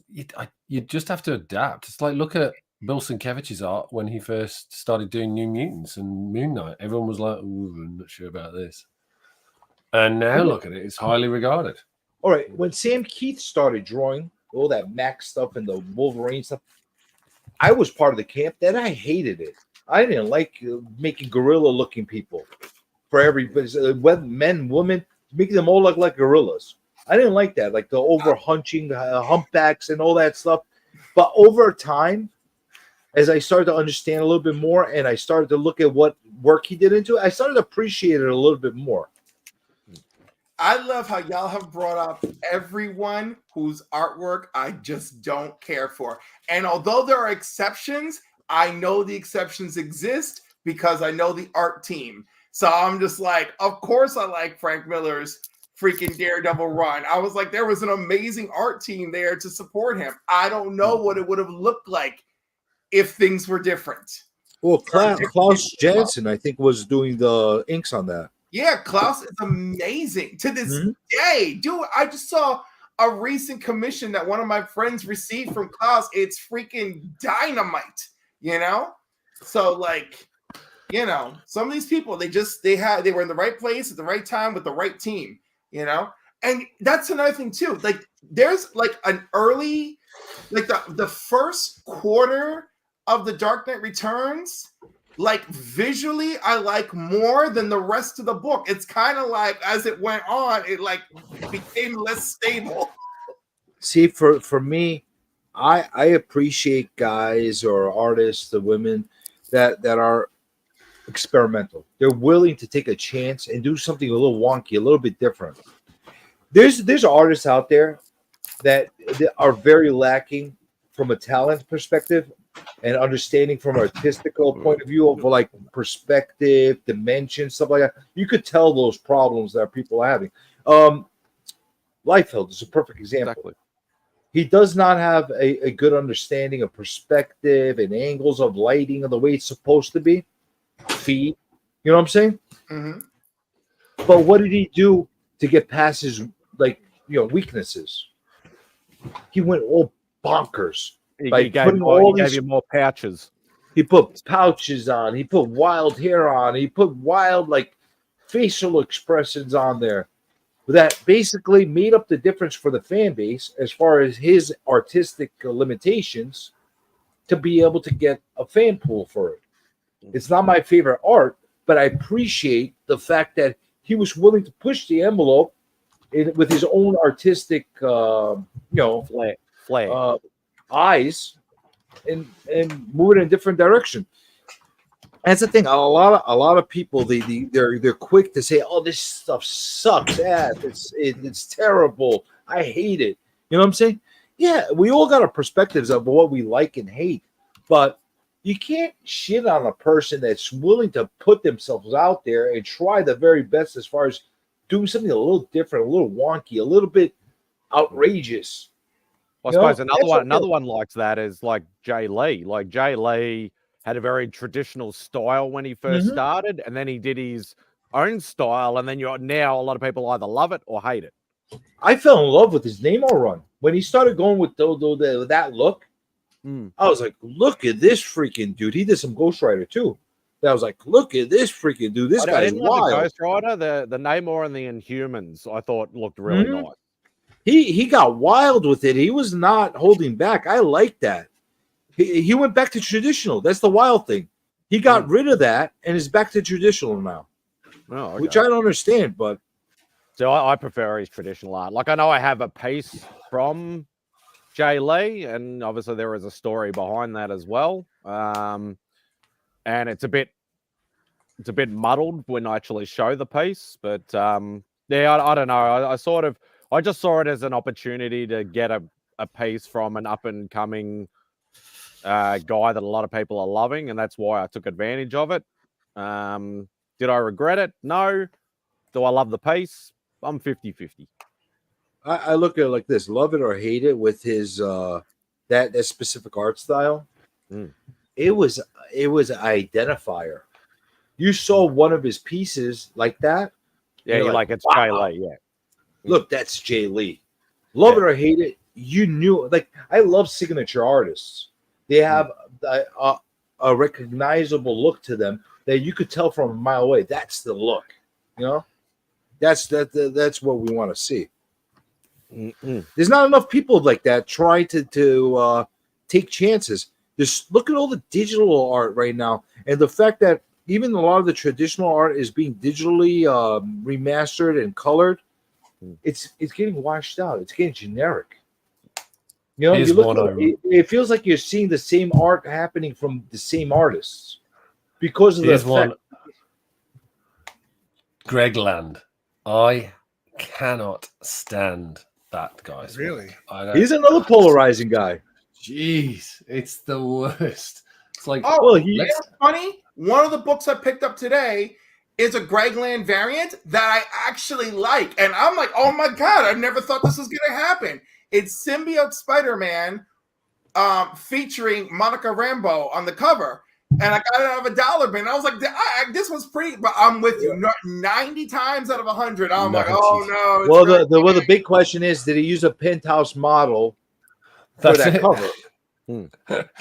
He's like, but Jack Kirby did that stuff too. There's I don't have a problem with that. I like I actually don't have a problem with Greg Land's work because, and I'll tell you why. What gave me my appreciation about him a little bit more. I hung up by his booth for a while, and I watched him drawing on the spot as he's drawing. It's not as if he's copying stuff. He's getting inspired by stuff, you know. And like, people get mad at him because of his sources of inspiration of where he draws. Yeah, but he light boxes other people's stuff too. But he also has the talent to be able to do it on his own as well. I have seen people like in a lot of the communities, like a lot of the art groups and forums and stuff that I'm part of. I've seen some of the commissions that Greg Land has done for people, and it does look gorgeous. Like if he's actually plain paper, give me a pen and pencil or whatever like that, or an ink thing and stuff like that, and just draw me. He does do beautiful art. The problem is when he gets a little bit lazy or he's got to mass produce stuff, that's when he gets, he starts doing the copying stuff. Well, that's what I was about to say. He's not the only artist, and there's many artists that use a lot of them light boxing over their own work, by the way, in a lot of cases. Spidey, which I don't see anything wrong with it. What was that? Can you bring Cliff's screen up so we can see that? And a lot of them find shortcuts to meet deadlines. There's nothing new on that. That doesn't look like Greg Land. That's probably the benefit. He didn't get that from Hustler or from Penthouse. He got that probably from a more moderate gentleman's magazine like Playboy. But it's a nice looking cover. It's really good. That's good. Like No, he did an X-Men cover recently, and I was like, oh my god! Like I was like, they couldn't get anyone else to do this. I appreciate his artwork. I also appreciate Greg Horn's artwork as well. He could be polarizing for some people as well because of the way he does his work. Yeah.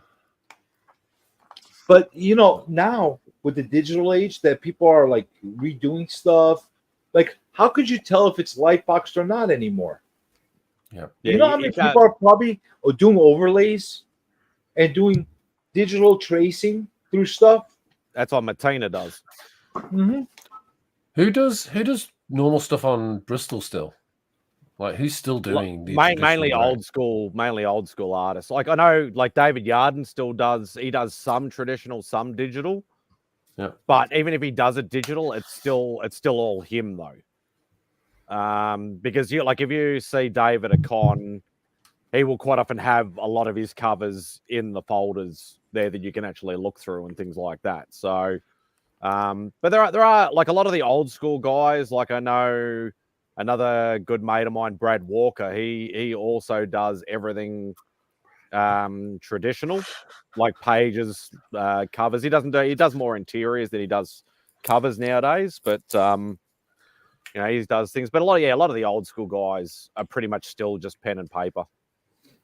You know who's losing his touch? Milgram. Oh well, he is. No, getting yeah, but he's. You could tell though, right? The age is catching up with him right now. I feel so bad. He was such a talented fucker. Do you know? And I saw within months, I got a commission from him. I got 2 commissions last year. I think about 6 months or 8 months spread apart from each other. And the consistency and quality of the work that you saw on one to the other deteriorated even during that short time period. Can you make it bigger? Oops, sorry. Hang on. I was getting distracted. When did he do that one for you? He did that one for me in 2018. Mm-hmm. And then he did. I've got a spot one, which he just did a little tiny remark. So, look, he's an old guy now. So, but 2018, I still think that's pretty good. Like, oh yeah, but I'm saying now, like I've been seeing him like his hands shaking a little bit, like you feel bad. Like these are the legends from that business. I mean, like seeing that they're trying still. You know who hasn't missed a freaking beat? Believe it or not, that's knock on wood. God bless him. Give it. I hope he lives to 100. Simonson. Oh, Walt. Yes. The fucking guy's like a machine. Yeah. So I still, if I was going to get back into my original art, he's still in that upper echelon that I'd still love to be able to get a sketch from Walt. Spidey, I think he was at Heroes last year. He'll probably be. I don't think he's confirmed yet, but if he's there, I'll just grab one. Guys, he does stuff like they cost, and he doesn't charge a lot because it's all for Heroes Initiative.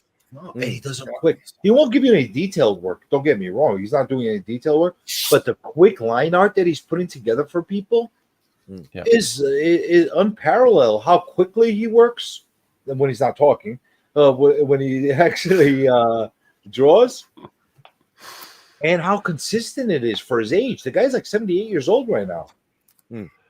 He's also great because he'll walk down the line because the line he always has a massive line. And he'll just walk down the line talking to people. He won't get it. Like he won't just sit at the table. He'll come and say, "Hi everyone, I'm going to do a sketch. If you've already had a sketch with me before, please don't try and get another one." Like he tries to, play to everyone's charity and not be greedy. But there's always the few that go in and. Okay, here's the question: because 9 times out of 10, if somebody goes to Walt Simonson to get a sketch, they're going to get Thor or they're going to get Better Ray Bill. What Spider-Man character would you pick to get Walt Simonson to do? Sandman. That's not a bad. Uh, But he only does head sketches, so it'd be a bit like beside. It'd be a Oh, bit hard. I- to honestly, I put a had him. limit. You didn't put a limit. If the limit is now a head sketch, then I'm probably gonna go with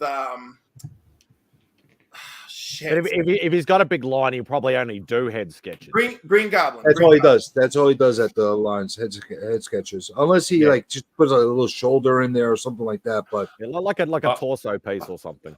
yeah, I get like you're not going Galactus. to get much more than that. I get Galactus because he never did Galactus in his run.